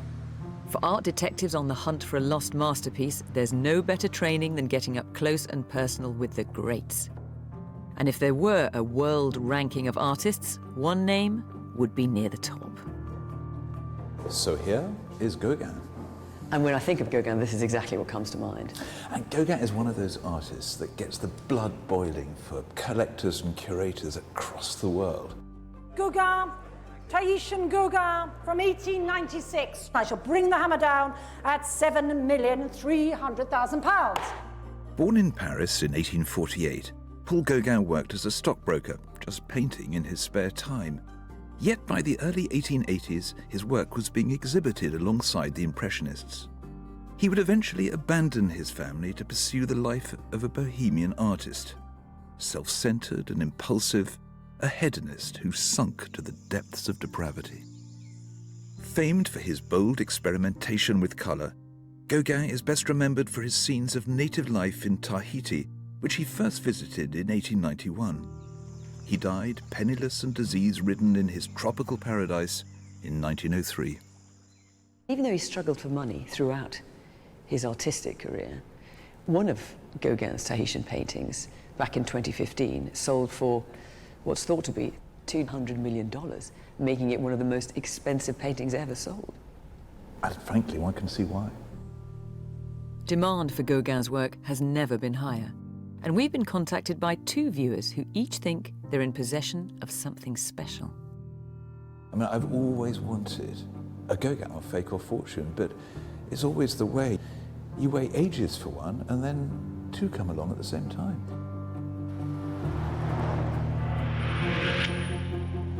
I'm following up the first of our leads about a possible Gaugin discovery in suburban Manchester. It might be a far cry from Tahiti, but the picture I've received by email has enough promise to brighten the morning of any art dealer. So I've arranged to meet the owner of this tantalising little sketch, NHS nutritionist Steffi Price. Hello, Steffi. How very nice to meet you. Thank you for having us. So this is the picture I wanted you to have a look at. Yeah, it is. This has got impact. I mean, there's a feeling of power here. It's lovely, isn't it? On first glance, Steffi's picture appears to be a sketch in pencil and charcoal of a Tahitian woman, perhaps a relic from the artist's time in the Pacific. If it's genuine, that is. So what's the story here? Where did it come from? So it came from my grandfather, who was called Alfred Scharf. So he was an art historian and an art dealer as well. He originally came from Germany in the early 30s. So is this him? Yes, this is a photo of him, which I love. I think that sums him up. Steffi's grandfather, Dr. Alfred Scharf, was born in 1900 and worked as a curator in Berlin. When his Jewish origins brought him to the attention of the Nazi regime, he fled to Britain in 1933 with his wife and daughter, where he continued his career as an art historian. He's every inch the connoisseur, isn't he? He is, isn't he? Yeah. And the light falling on both of them like that. Yeah. So a bookish connoisseur in the 1940s with a good eye. Yes. You might expect a drawing like this, therefore, to have genuine. a good chance of being authentic. Yeah. Yes. So where, as far as you know, did he get the drawing from? I don't know. I'm assuming he got it at auction in London. I think that's most likely. Right, so it says here, written by your grandmother, bought by Dr. Scharf, your grandfather Alfred, June the 10th, 1948. Yeah, so that's pretty definite. That sounds like a sale, doesn't it? I think so. So have you tried to authenticate it yourself? I took this to one of the leading auction houses in London, who were initially very excited about it. But then they showed it to one of their experts who felt it could be a forgery. Yeah, so when a leading auction house says it's probably a fake and return it to you, that's normally the end of the road. I know, but I suppose that's why we've approached you, because I'm not convinced that is the truth either. If we could prove that this was by Gaugin, it would be a serious drawing. There's no doubt about it. There are collectors out there who would really want this. They would fight to own it. Really? I can see this being worth up to £200,000. Oh goodness. Right, it's a lot more than I thought. But we've got a struggle. If we could prove it, well, what would you do? Would you sell it? I might do. It'd be nice to be able to pay off the mortgage. It appears that we could be dealing with something of extraordinary significance. A drawing by Paul Gaugin, one of the towering figures of late 19th century French art. And not only that, but from an extremely pivotal, important moment in his life, 1891, 1892, when he went out to Tahiti to find new inspiration, new artistic ideas. While he was in Tahiti, Gaugin filled many sketchbooks with drawings. He called these studies of indigenous life his secrets, but they provided the building blocks for his most ambitious oil paintings, such as When Will You Marry?, the portrait of two native women sold privately for over $200 million. If Steffi's simple drawing came from one of these sketchbooks, could it be one of Gauguin's very first preparatory works for this landmark painting? While Philip takes Steffi's sketch back to London for further research, I'm on my way to Cambridgeshire to follow up our second lead about a possible still life by Paul Gaugin. I've arranged to meet architect James Snell to find out more. Hello. Hi, James. Welcome. Nice to meet you. Come see your painting. Well, yes, I hope so. So here we are, still life, with 6 peaches or oranges. I can't quite tell. It used to be 6 oranges, but then later on we believed it might have been called 6 peaches. The bowl behind. This is a table here. I mean, lovely warm colours, aren't they? Yeah, super. And now this is intriguing. Au Seigneur Roy, or Roi, as they would say in French. And then, what's this, PG? PG.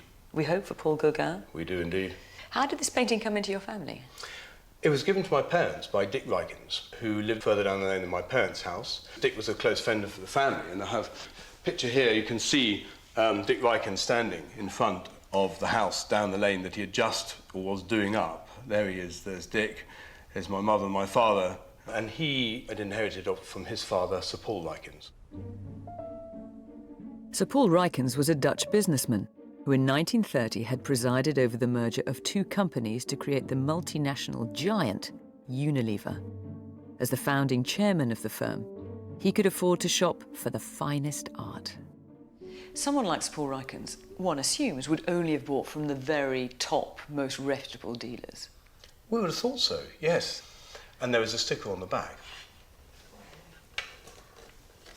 Okay, so what have we got here? Hunk and... Hunk and Shearjohn, which sold the painting to Sir Paul Rykins in 1936, I think it was. Paul Gaugin. Orange. Orange. And it's complete as well. Once you'd inherited this picture, what did you do with it? We took it to a London auction house to see whether they would be able to sell it for us. And indeed, they got very excited and wrote us a letter. And the letter, this is back in 2011, they're explaining that they would want to put it as their centrepiece of their auction for the June auction. Oh my goodness, I'm writing to confirm that we would be honoured to present Gauguin's Six Pêches, so 6 peaches. It is a beautiful example of the artist's work, and its appearance on the market is likely to be greeted with much enthusiasm. We recommend an auction estimate of £200,000 to £300,000. They loved this painting. Yes, amazing, isn't it? So why are we here? What went wrong? Well, 4 weeks before the auction, I got a call telling me that they were pulling it because they no longer believed it was a Gaugin. Almost as sweet and as short as that. The auction house revealed that they'd consulted with a Gaugin expert, who told them she did not recognise the hand of the artist in James's painting. And how did you feel about that? Well, a bit of a blow, especially after initial enthusiasm was so great. I mean, it's a sucker punch, isn't it? It is, yes. When you get a letter like this, where they are falling over themselves to sell your picture, and then they say, oh, sorry. Yes. Goodness, this has been a bit of a roller coaster with your picture. Yes, it has, yes. Back in London, I've been doing some research into Steffi's sketch of the Tahitian woman, and I've made a perplexing discovery in a book about Gauguin's art. I've been trying to work out why the auction house wouldn't accept it, and it seems reasonably straightforward. Steffi's drawing appears to be almost exactly replicated in a book published in 1958, 10 years after Steffi's grandfather bought it. It shows the same image, but around it are other drawings, doodles, sketches. So is Steffi's sketch just a copy of the central figure in the book, as the auction house seemed to be suggesting? Or is it the original image, drawn by Gaugin himself? And if that's the case, what happened to the rest of it? We've got to explain why it's smaller. Could it be that it's been folded over behind? Could there have been some jiggery-pokery in the past that we might be able to prove? There are 2 exhibition labels on the back that will need further scrutiny, but I'm eager to get to the sketch itself. Let's see if I can actually get it out by removing the tape along the edges. Can't really get to grips with the drawing until you take it out from behind its glass. Oh, now that's interesting. It looks as though it's drawn in something like charcoal or pencil, but a mechanical copy it is not. But it's also much clearer now that there's a sense of this being part of something larger, something bigger. And actually, when you hold it up to the light, what's also become very evident is that it's had quite a brutal past as well. It's a great big tear mark. It looks as though someone has taken a bite out of it, but then replaced the paper. I think that's pretty clear. This drawing has been cut down. And the reason that the auction house did not accept it is because this drawing is published in a book in 1958. Steffi's grandfather bought it 10 years earlier, And it was a different shape. It was smaller. How do you explain that? Two pictures attributed to Paul Gaugin, both rejected by auction houses. Can we find any new evidence to show that they deserve a second hearing? It's a tall order. Gauguin's work has frequently been forged, particularly in the years after his death, as his reputation began to grow. We've recruited Professor Anthea Callan, one of the world's leading experts in 19th century French art, to assist with our research. She's been trawling through archives and inventories of Gauguin's work in search of fresh leads. Anthea, we've got our two pictures up here. Can we start by talking about the oil, first of all? What have you found out about that? There's still life. We do, in fact, have a reproduction of it in the 1964 Catalogue Raisonné. So the authorised list of Gauguin's works. The problem for us is that right from the start, this catalogue was considered problematic. There are known to be works that are fake, certainly inauthentic. There are characteristics about this picture that seem to sort of scream Gaugin, you know, particularly the strong circumference lines to those pieces of fruit. But there are other bits that worry me. James has had this painting scientifically examined, and he knows that the pigments are from the right period for Gaugin, so that much we do know. Yeah, and that's what's so reassuring about this painting when you look into it. It bears all the scars and the bruises of its age. It definitely feels old. What's also really interesting about this work is that it actually has a dedication. Not just a signature, the PG, it also has Au Seigneur Roi.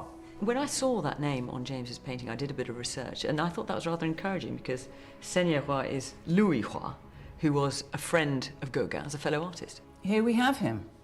This is supposed to be a portrait of Louis Roi by Gaugin from 1889, when they were in fact exhibiting together in a show in Paris. He certainly collected Gaugin paintings, including 6 that he then sold on to the dealer Ambroise Vollard in 1904. Well, the provenance for the oil painting is pretty strong, actually. If we turn the picture around, have a look at the back, there's a label on there which appears to relate to a sale in 1936, when, as far as James understands it, the painting was sold to none other than the founder of Unilever, Sir Paul Rykins. Wow, 1936. I think we can take it back even a bit further, because we have discovered a sale catalogue of 1930 in Paris, where James's painting is reproduced. That's unquestionably our picture. It's one and the same. And what a gift. I mean, the idea of it being photographed in a sale in 1930, how often does that happen? So that's real progress for our oil painting. Let's look at the sketch. I mean, look at that. Doesn't it have cracking presence? Isn't it beautiful? But look at the back. 2 exhibition labels on the back of the picture provide a title for the sketch, Femme accroupie, or Crouching Woman, and a number of tantalising leads. Paul Gaugin, exhibition of works at the Leicester Galleries, very well-known galleries at the period in Leicester Square in London. The man who bought this picture was Lord Ivor Churchill, a very wealthy man, cousin of Winston Churchill. And Steffi says her grandfather bought it from Lord Ivor Churchill. And what have we here? Well, look at that. Not one, but appears now 2 exhibitions. Kunsthalle Basel in Switzerland, 1928. Is it too good to be true? It is, of course, possible to fake labels, just as it's possible to fake art. We've got to keep in mind that this drawing was turned down by the auction house. Effectively, they say it's a fake. Do they know something that we don't? Steffi, who got it from her grandfather, says that her grandfather was a dealer. Perhaps he was taken in. The more we find out about him, the closer we might get to an answer. I want to know if Steffi's grandfather was the kind of man who knew a genuine Gaugin when he saw one, and my research has led us to the Imperial War Museum in London. It's clear that Dr. Alfred Schaff was a highly respected art historian with an impressive track record in discovering lost masterpieces, such as this 15th century Dutch triptych. But the esteem in which Dr. Scharf was held is most strikingly revealed in a sinister wartime document that curator Simon Offord has found for us. When the Germans were preparing to invade Great Britain, the SS General drew up this list. It's called the Sonderfahndungsliste, which literally means special wanted list. It's a list of 2,820 people that the Nazis wanted taken into custody as soon as the UK was invaded. Now, a lot of people on this list were there because they were famous politicians, so Churchill, Eden, Attlee, Chamberlain, and included authors, writers, poets, people like H.G. Wells and J.B. Priestley. I can see where this is going now. And included in this list, on page 191, Dr. Alfred Scharf. His name, date of birth, he's down as an assistant and living in London. It's horrible. I find it really upsetting, actually. I mean, I had no idea a list like that existed. I mean, it's a hit list, basically, isn't it? I'm quite shocked to see his name there. I had no idea he would have been seen as a threat in that way. We know Hitler, Himmler, Goering all had huge art collections which were stolen, taken from individuals. Your grandfather's knowledge of the hidden works of art could have proved useful. It makes me shiver, it really does. The Nazis did not like the fact that they lost him. They wanted to get him. Alfred Scharf is really a man I can identify with. I mean, he hunted down pictures for a living. He really cared about attribution. And in a curious sort of way, the fact that the Nazis wanted him is a tribute to his status. And I'm beginning to feel this is so much more than just about Gaugin. It's about restoring the reputation of a man who has effectively been accused of buying a fake. This is about Alfred. It's also about Steffi and her family. We want to put the record straight.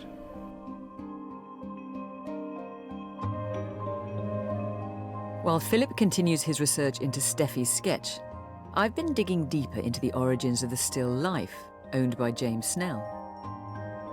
When it was listed as a genuine work in the 1964 catalogue of Gauguin's pictures, it was described as being painted in 1889, when Gaugin was in Brittany, a time when he and many others were trying to find their own style. I've been doing some research, and it's clear, not just from this article, but quite a few others, that paintings from this period that were once thought to be by Gaugin are no longer believed to be so. And the difficulty with authenticating Gaugin is that he, as he developed as an artist, appropriated styles from other artists, the Impressionists in particular. Cézanne he greatly admired. And then the artists that admired Gaugin, in turn, copied him. And so, you know, it's all pretty confused.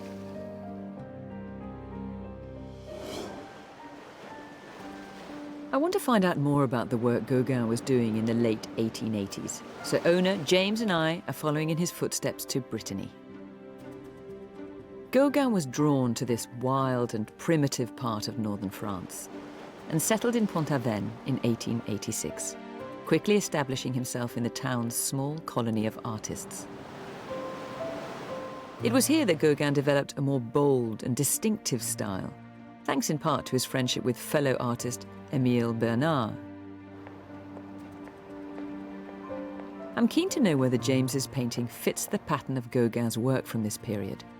So we've arranged to meet Lionel Jacques in the Museum of Fine Arts in Quimper. Lionel, when Gaugin came to Pont-Aven, it was already an established artist colony, but he did meet someone who turned out to be rather important, who was a young artist called Émile Bernard, who was only 18 at the time. Now, how important was he in relation to Gaugin and their influence upon each other? So, Émile Bernard met Gaugin first time in '86 in Pont-Aven, but the important moment is 2 years later when both painters come back to Pont-Aven. And Émile Bernard will bring a new technique called cloisonnism. It is this way of painting large surfaces of one color surrounded by a dark line. A bit like stained Stained-glass glass, if windows. you think about it like that. Exactly. Blocks of colour. This technique of cloisonnism, with its bold lines and flat blocks of colour, is much in evidence in the museum, which holds work by many artists who adopted the style. And it seems to be echoed in James's painting. It is the perspective that has almost troubled me of the painting, because it doesn't look very real. It is quite flat. The fruit is flat, and the fruit is set right on the edge of a table, which realistically might not really have been like that, but it's because it made this slightly strange composition, which I think is quite interesting. James's painting has all the qualities of the cloisonnism style Gauguin adopted in Brittany. But like all new ideas, it was quick to catch on and much imitated. In 1889, when James's picture may have been painted, Gaugin was living in the little seaside hamlet of Le Pouldu. He was here for 17 months, staying with 2 other artists in a cramped hotel. The interior has been recreated for visitors keen to experience the life of a late 19th century artist. And my research into this bohemian group has thrown up some concerns I want to share with James.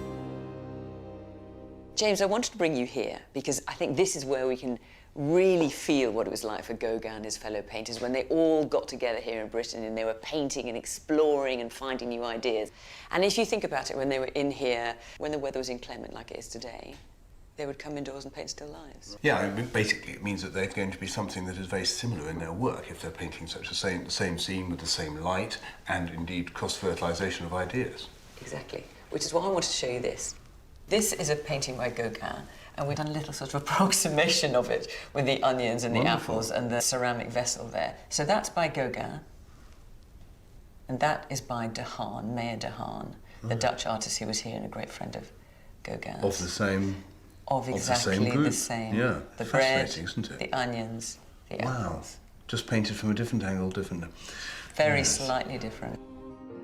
With a number of artists painting the exact same subject in a very similar style, telling them apart can be fraught with difficulty. How can we be sure a picture is by Gauguin and not by one of his followers, such as the painter Charles Laval? I've been doing a bit of research into the artists who came here and gathered around Gauguin trying to follow in the wake of the master.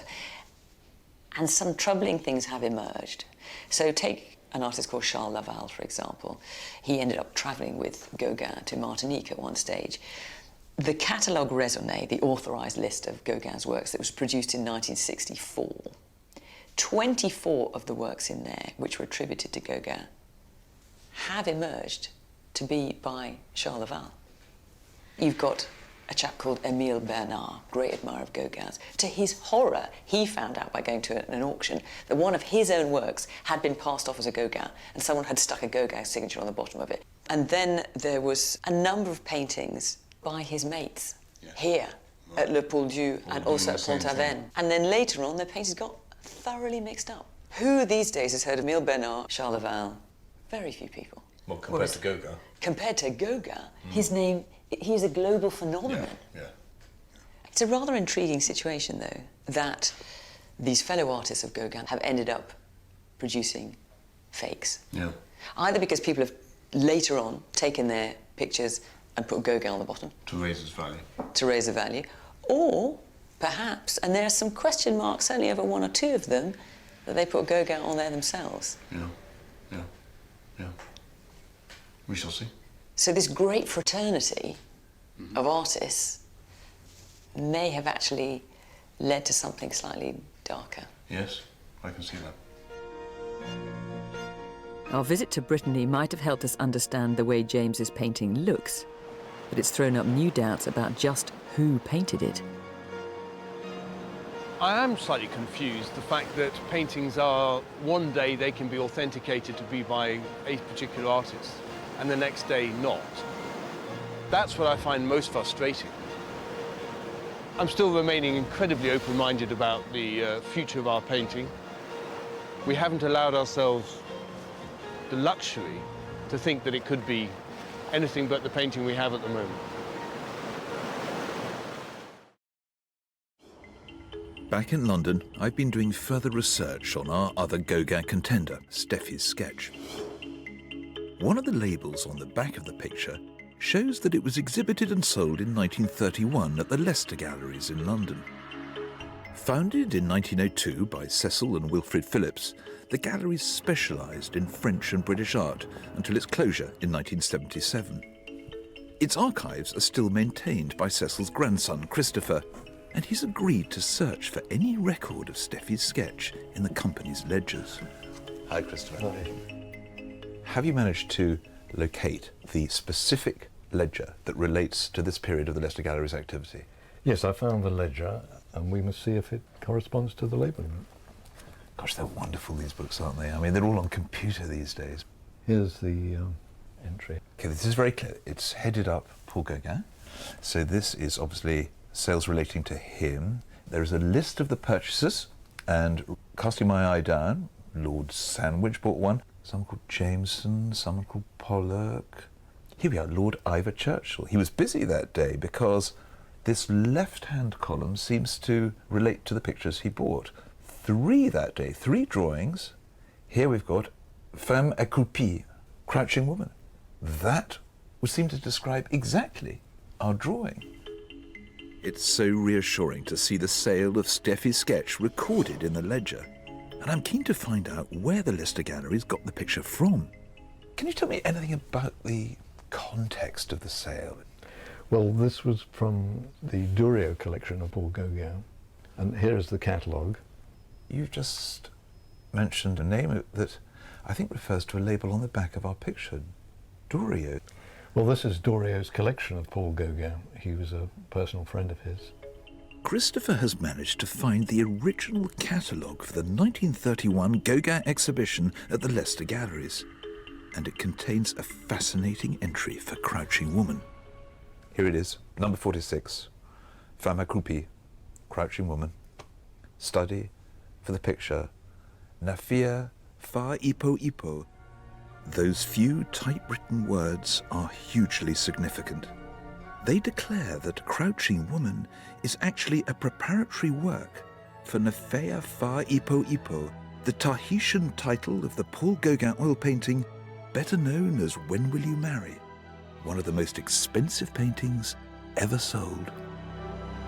This adds an extra layer of intrigue to Steffi's sketch, because art historians have long speculated that the subject of the picture could be a young Tahitian girl called Teha Mana, who at just 13 became Gauguin's companion on his first visit to the island in 1891. This kind of sexual exploitation between Westerners and the islanders was grimly all too commonplace at the time. While Philip is making progress with Steffi's sketch, my concerns about James's oil painting, The Still Life, are mounting.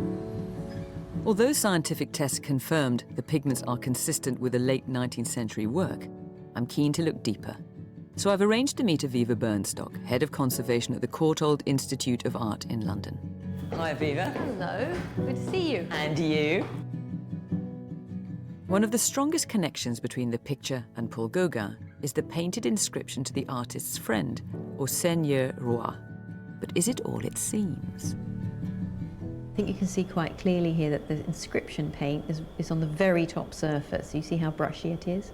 It's painted right on the very surface. It's the final application of brownish paint over the top of the final composition. So that's useful to see. So what does that tell us? Does it tell us it was painted when the picture was created, so when the paint was wet or after it had dried? Looks like it's after it was dry, but it was definitely the final touch. I can't see any areas where it's blended into the original paint. It's just simply put on top, but it's quite dilute.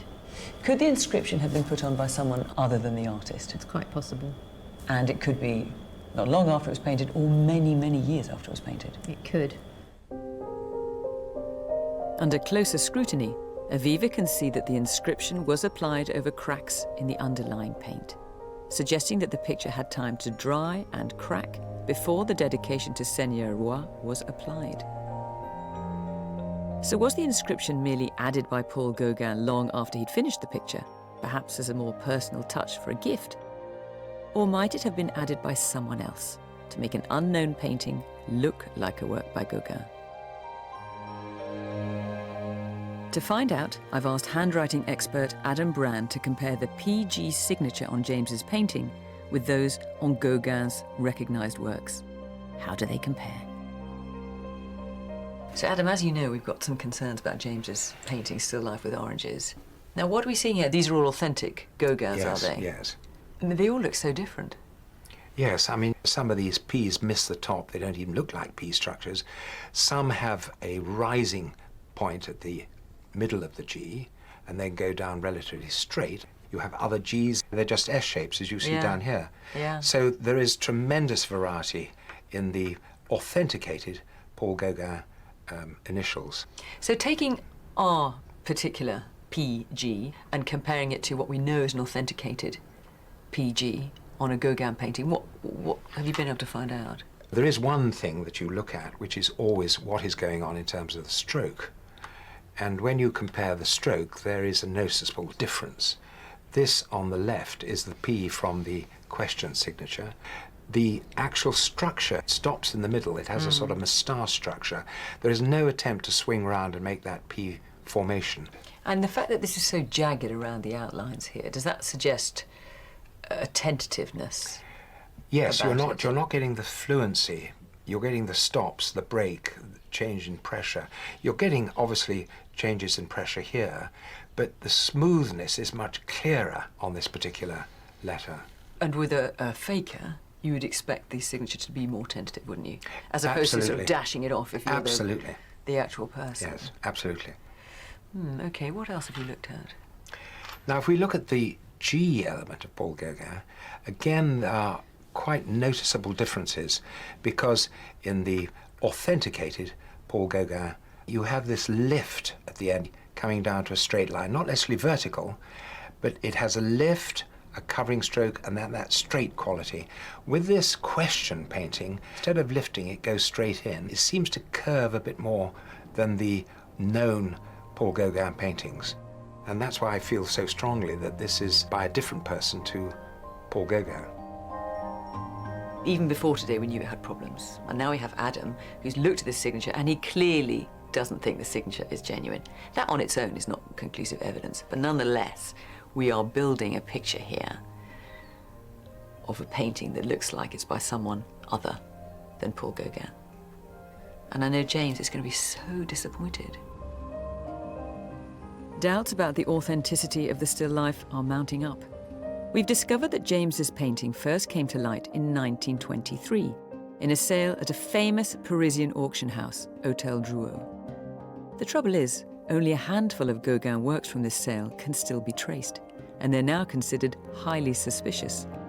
Anthea Callan, a world-renowned expert in late 19th century French art, has also been examining the painting in detail. And we've asked James to come to the gallery for a crisis meeting. Hello. Hi, James. How are you doing? Fiona, Nice to see you. Hello. Hello. Just to remind you where we've got to. We've had a handwriting analyst look at it who had some doubts about whether or not the signature was genuine, and in particular revealed through scientific analysis that the signature would have been put on this painting after the painting was dry. One thing we did find out in the course of researching this painting and its provenance is we took it back as far as 1923 and a sale of a number of purported Gauguins there. What's troubling is that almost all of them have just disappeared without trace. And the conclusion we've come to is that many of those were dodgy, and some we have found, two in particular, on the walls of prestigious museums, which we think are almost certainly fake. George. So when the analysis doesn't quite add up as we would like it, we then often fall upon connoisseurship. That's the eye of someone who has experience and whom we trust. And Anthea is here in this capacity. Hi, Anthea. Hi, James. Well, I felt the bowl was really quite convincing because although it's an irregular shaped bowl, shows Gauguin's interest in Cézanne, which I felt was potentially very positive. But there are other aspects of it which are less convincing. The brushwork is less than characteristic. I think there are weaknesses in the drawing which suggest a hand much more amateurish than that of Gaugin, to be honest. For example, the way that the brushwork here produces this kind of strange wiggle. The squiggle, it's almost like, yes. It's almost like a bit of writing, isn't it? It is. I mean, there are aspects to it like that, and also the overall composition in the foreground that are really quite weak. So, Anthea, in your opinion, is it or is it not by Gaugin? I don't think it's a work by Gaugin, no. I'm very sorry. Well, we've always known it's an outside chance, I think. Yes, yeah. yes. Yeah. I think, to be honest, that it's from the circle of Gaugin. Of the period. Or indeed, maybe even a little bit later. Although the full truth about James's picture may never be known, it's possible it was painted by one of Gauguin's contemporaries, perhaps as a copy of an original work, with the bogus inscription added later. We've been very, very realistic about this all the way through, but something we felt compelled to pursue, because you can't have something like that ticking away thinking, why aren't we doing anything about this? Of course. You just have to know. We thought it could be something tremendously important. I mean, if it had been by Gaugin, I don't know if I can bear to do this to you, James. If it had been by Gaugin, Philip, tell us what it might have been worth. I mean, these are such cruel, unthinkable thoughts, aren't they? If this could be proved to be by Gaugin. We're talking hundreds of thousands, possibly even low millions. What's its value now, and what should I worry about? Well, I mean, look, the value is as a decorative picture, but it's a decorative picture with a bit of history. Look, don't be too disappointed. No. It's worth high hundreds, on a good day, low thousands. Right, okay, yeah. It's a massive difference, isn't it? Enjoy it. Exactly. Enjoy it Yeah. as a part of your family story, Yeah. coming from your mother and from Dick Rykins, who was a family friend. Yeah. And we've had a heck of a ride with it. No, good. Well, thank you very much indeed. I've thoroughly enjoyed the whole process. Good for you. Well, this is an unhappy first for Fake or Fortune, to have fallen before we get to the final hurdle, before we submit the painting to the recognised world authority, in this case the Wildenstein Institute. But it's pretty clear from all the work that we've done on James's painting, and from what Anthea had to say, that there is almost no chance, I think, that they would accept it as a genuine work. I genuinely feel very sad for James. But in the end, you've got to fight the battles that you can win, and I've been there many times myself. And even though initially a lot of the evidence seemed to stack up, gradually, as we looked at it more, it fell apart. With James's painting out of the running, we're determined to redouble our efforts to prove that Steffi's sketch is a genuine work by Paul Gaugin. I'm taking up the quest to find further information about the provenance. We know from labels on the back that it was exhibited in Switzerland in 1928, when it was listed as being in the ownership of F. Durio, said to be a close friend of Paul Gaugin. Francisco Durio, better known as Paco, grew up in Bilbao in northern Spain and became a respected artist with a flair for ceramics and jewellery. I've come to the city's Museum of Fine Arts, which holds an impressive collection of his work. And I've arranged to meet Dr. Javier González de Durana to find out more about Durio's relationship with Paul Gaugin. Javier, how well did Durio know Gaugin? Were they close? They shared a studio room in Paris for many months before Gaugin went to Tahiti for the second trip.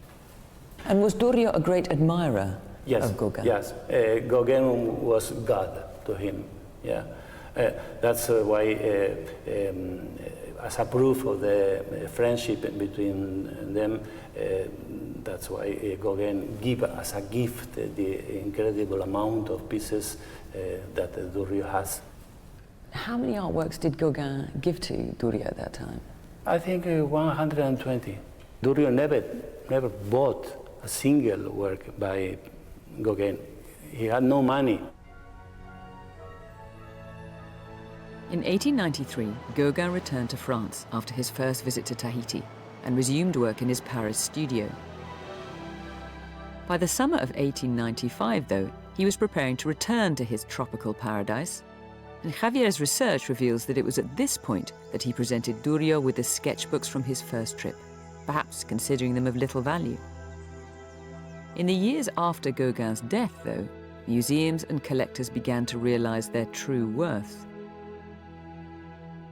On the back of our sketch here, there is a label that has the name F. Durio, Paris, 1928, and it appears that it was at an exhibition in Basel. In Basel, okay.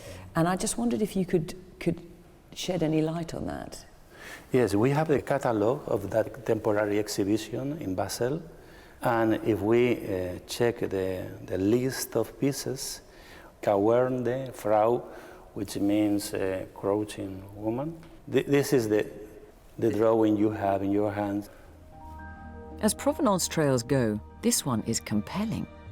Gauguin gave the sketchbooks to Paco Durio, who in turn lent them to a museum in Switzerland. But why did Durio end up parting with such a precious gift? The answer may lie in the fact that Durio was given 100,000 francs by the museum as a security deposit for his sketches, to be returned when the exhibition was over. The problem was, Durio spent the money, so the museum kept the sketches. Durio was so poor, he had so many basic needs that he spent all the money. Oh, so Durio never sold any of Gauguin's works, but because he'd spent this guarantee from the art exhibition in Basel, 100,000 francs, he lost them, effectively. Yeah, he lost the lot. Those pieces, exactly the same ones, were sold in Leicester galleries, recuperate part of the money given to Durio. How fascinating. So that's a direct link between that label and this label. There's a close link. Yeah, this happens because of this. Because of this. Although the provenance for Steffi's sketch seems very promising, there is still a crucial question to answer. How could the crouching woman appear in a full page of sketches in a book about Gauguin published in 1958, yet seem to have been cut out of the same page earlier in the 1940s, when Dr. Alfred Scharf bought it? Anthea Cannon thinks she's cracked this riddle, so we're joining forces back at the gallery. I found something really interesting. You remember in relation to what the auction house said about our sketch? Yes, indeed. They thought it was a fake or a copy. But what I found is, in an archive in Paris, the original glass plate photograph, which appeared in the book. And here it is. It's from the archive of Drouet, Eugène Drouet in Paris, one of the great art photographers. He died in 1916, so it must date from before 1916. This is the crucial piece of evidence we need. The photo of the full page from Gauguin's sketchbook that features Crouching Woman wasn't taken in 1958, as the auction house seemed to believe. It was taken at least 42 years earlier, meaning it could have been cut down to a much smaller size long before Steffi's grandfather bought it in the 1940s. That's transformative. That's what we were looking for. Something that puts Steffi's grandfather off the hook. And that means that the picture could have been cut down anywhere then, between 1916, when this photographer died, and 1948, when Steffi's grandfather bought it. I mean, that completely changes everything. So to nail this, we now need to be absolutely sure that this drawing is one and the same as that appears in the book. And I think I have a way of doing that. I want to find out whether Steffi's sketch precisely matches the photo of the original sketchbook page in the 1958 book. So Fiona and I have arranged to visit a studio in Mayfair that specialises in art photography. Anthony Makinson has taken a photo of Steffi's sketch and used imaging software in an attempt to match it exactly with the original photograph. So this is Steffi's drawing. Anthony, have you managed to match it up to the photograph in the book? Yeah, the image in the book's really, really clear and very good quality. It's the moment of truth. Will the image of Steffi's sketch exactly match the photo taken before 1916? Look at that. It's like it's cut coming into focus. Matches perfectly. It does. And look, the lines here, like this marvellous pair of buttocks here, comes right in. It's a perfect alignment. This arm. Subtle parts of it are all there. Like this little nick coming off this line here. That's exactly the same. Look at that. I mean, no one would even think of copying that. It's so tiny. What about this here, this tear? Tear is coming down from here onto the paper. Not as visible in the book image, but it does line up exactly. That's fantastic. I mean, that's an absolute dead ringer, isn't it? I mean, this is as good as a fingerprint. I mean, it looks as if it's just dropped out of the middle of that drawing. There's no way these are not one and the same.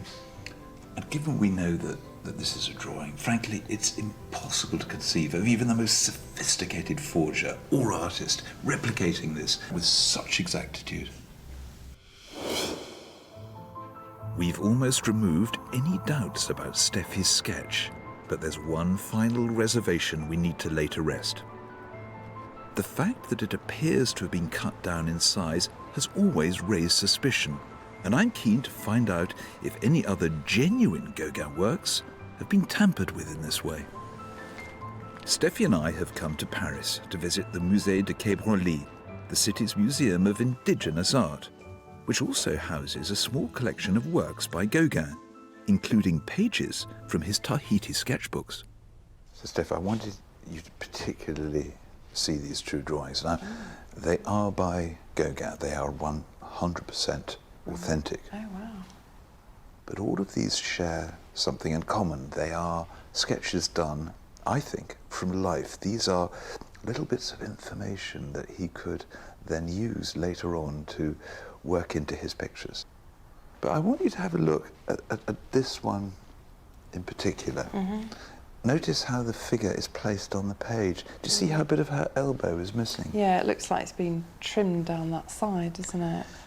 And this one here is also just unusually tight, unusually small for a sketchbook. Yeah, that's almost too much in the corner. The forensic art historical side of this, I think, is extraordinarily important because we are finding examples of other drawings that are unquestionably by Gaugin that have been trimmed, that have been cut. But the really important aspect of these drawings in relation to yours is who owned them. Right. The only person, apart from Gaugin the artist, who owned them, from whom this museum in 1936 acquired them. In this state? In this state. These two drawings were owned by the same person who owned yours. Right, okay. It's Paco Dorio. That's brilliant. It's exciting. Great. I love it. The story of Steffi's sketch appears to be complete. On his first visit to Tahiti, Paul Gaugin picked up his sketchbook and drew a likeness of one of the native girls that had captured his imagination. He gave the sketchbook to his friend, Paco Dorio, who lent it to a museum only to forfeit it to pay off a debt. It was exhibited and offered for sale in London, where it was purchased by Lord Ivor Churchill. And finally, in the late 1940s, it was bought by Dr. Alfred Scharf, Steffi's grandfather. It should be an open and shut case. Behind these metal doors, Steffi, is the Wildenstein Institute, a bastion of the French art world. They have the power to say yes or no on all Gaugins. I'm convinced your drawing is right, but I don't know what they're going to say. We're only going to get one chance at this. If they say no, I'm afraid this drawing is in serious trouble. I trust what you're saying, and I think we've got the best chance we've ever had, so I want to take the risk. I want to know. As the committee who rule on Gaugin works are not due to meet until the autumn, they've agreed, especially for us, to review a dossier of evidence about Steffi's sketch and give their expert opinion. Back in London, we're all gathering to hear their verdict. It's really worth considering what's at stake here. Steffi inherits a drawing by one of the great late 19th, early 20th century artists, or so she thinks, only then to be told that it's a fake, thus pretty well worthless. Now at that point she could have done anything.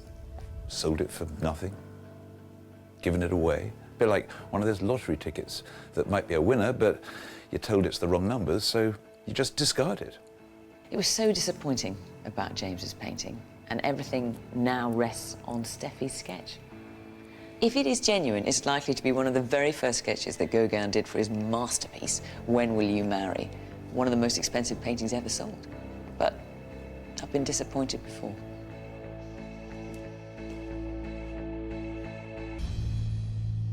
So here we are, Steffi. This is the day.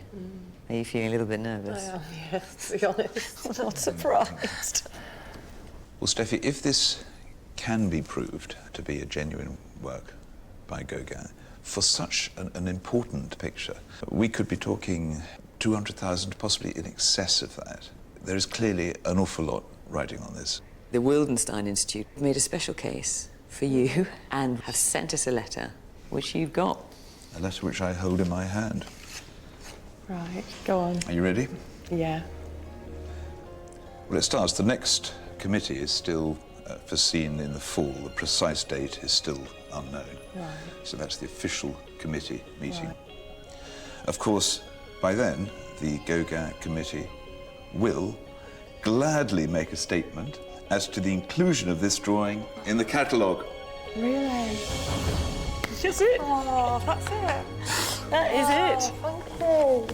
Wow. And they go on to say, on the basis of this documentation and of its manner, we have never dreamt of putting it in doubt for a second. Oh, how lovely. What a fabulous outcome. Yes, it's thrilling. It was also about my grandfather. I really respected who he was and his judgment, and that was so called into question. And it's so lovely to know that he was right all along. Well, this totally vindicates his eye. Wow. That's really something, isn't it? So now that we know that this is a study for one of his most famous pictures, Oh, yeah. and something that a lot of people across the world will be very interested to see and possibly own, what are your plans for it? I think I will sell it if I can. And, you know, I'll do some good with it. I'm thrilled for Steffi, and she's such a lovely person. And to think that just a few years ago, that was turned down. And it's a reminder, isn't it, of the challenges and the risks within the art world, and how sometimes so easily the real thing can get written off. If you think you have an undiscovered painting or other precious object, contact us at bbc.co.uk/fakeorfortune.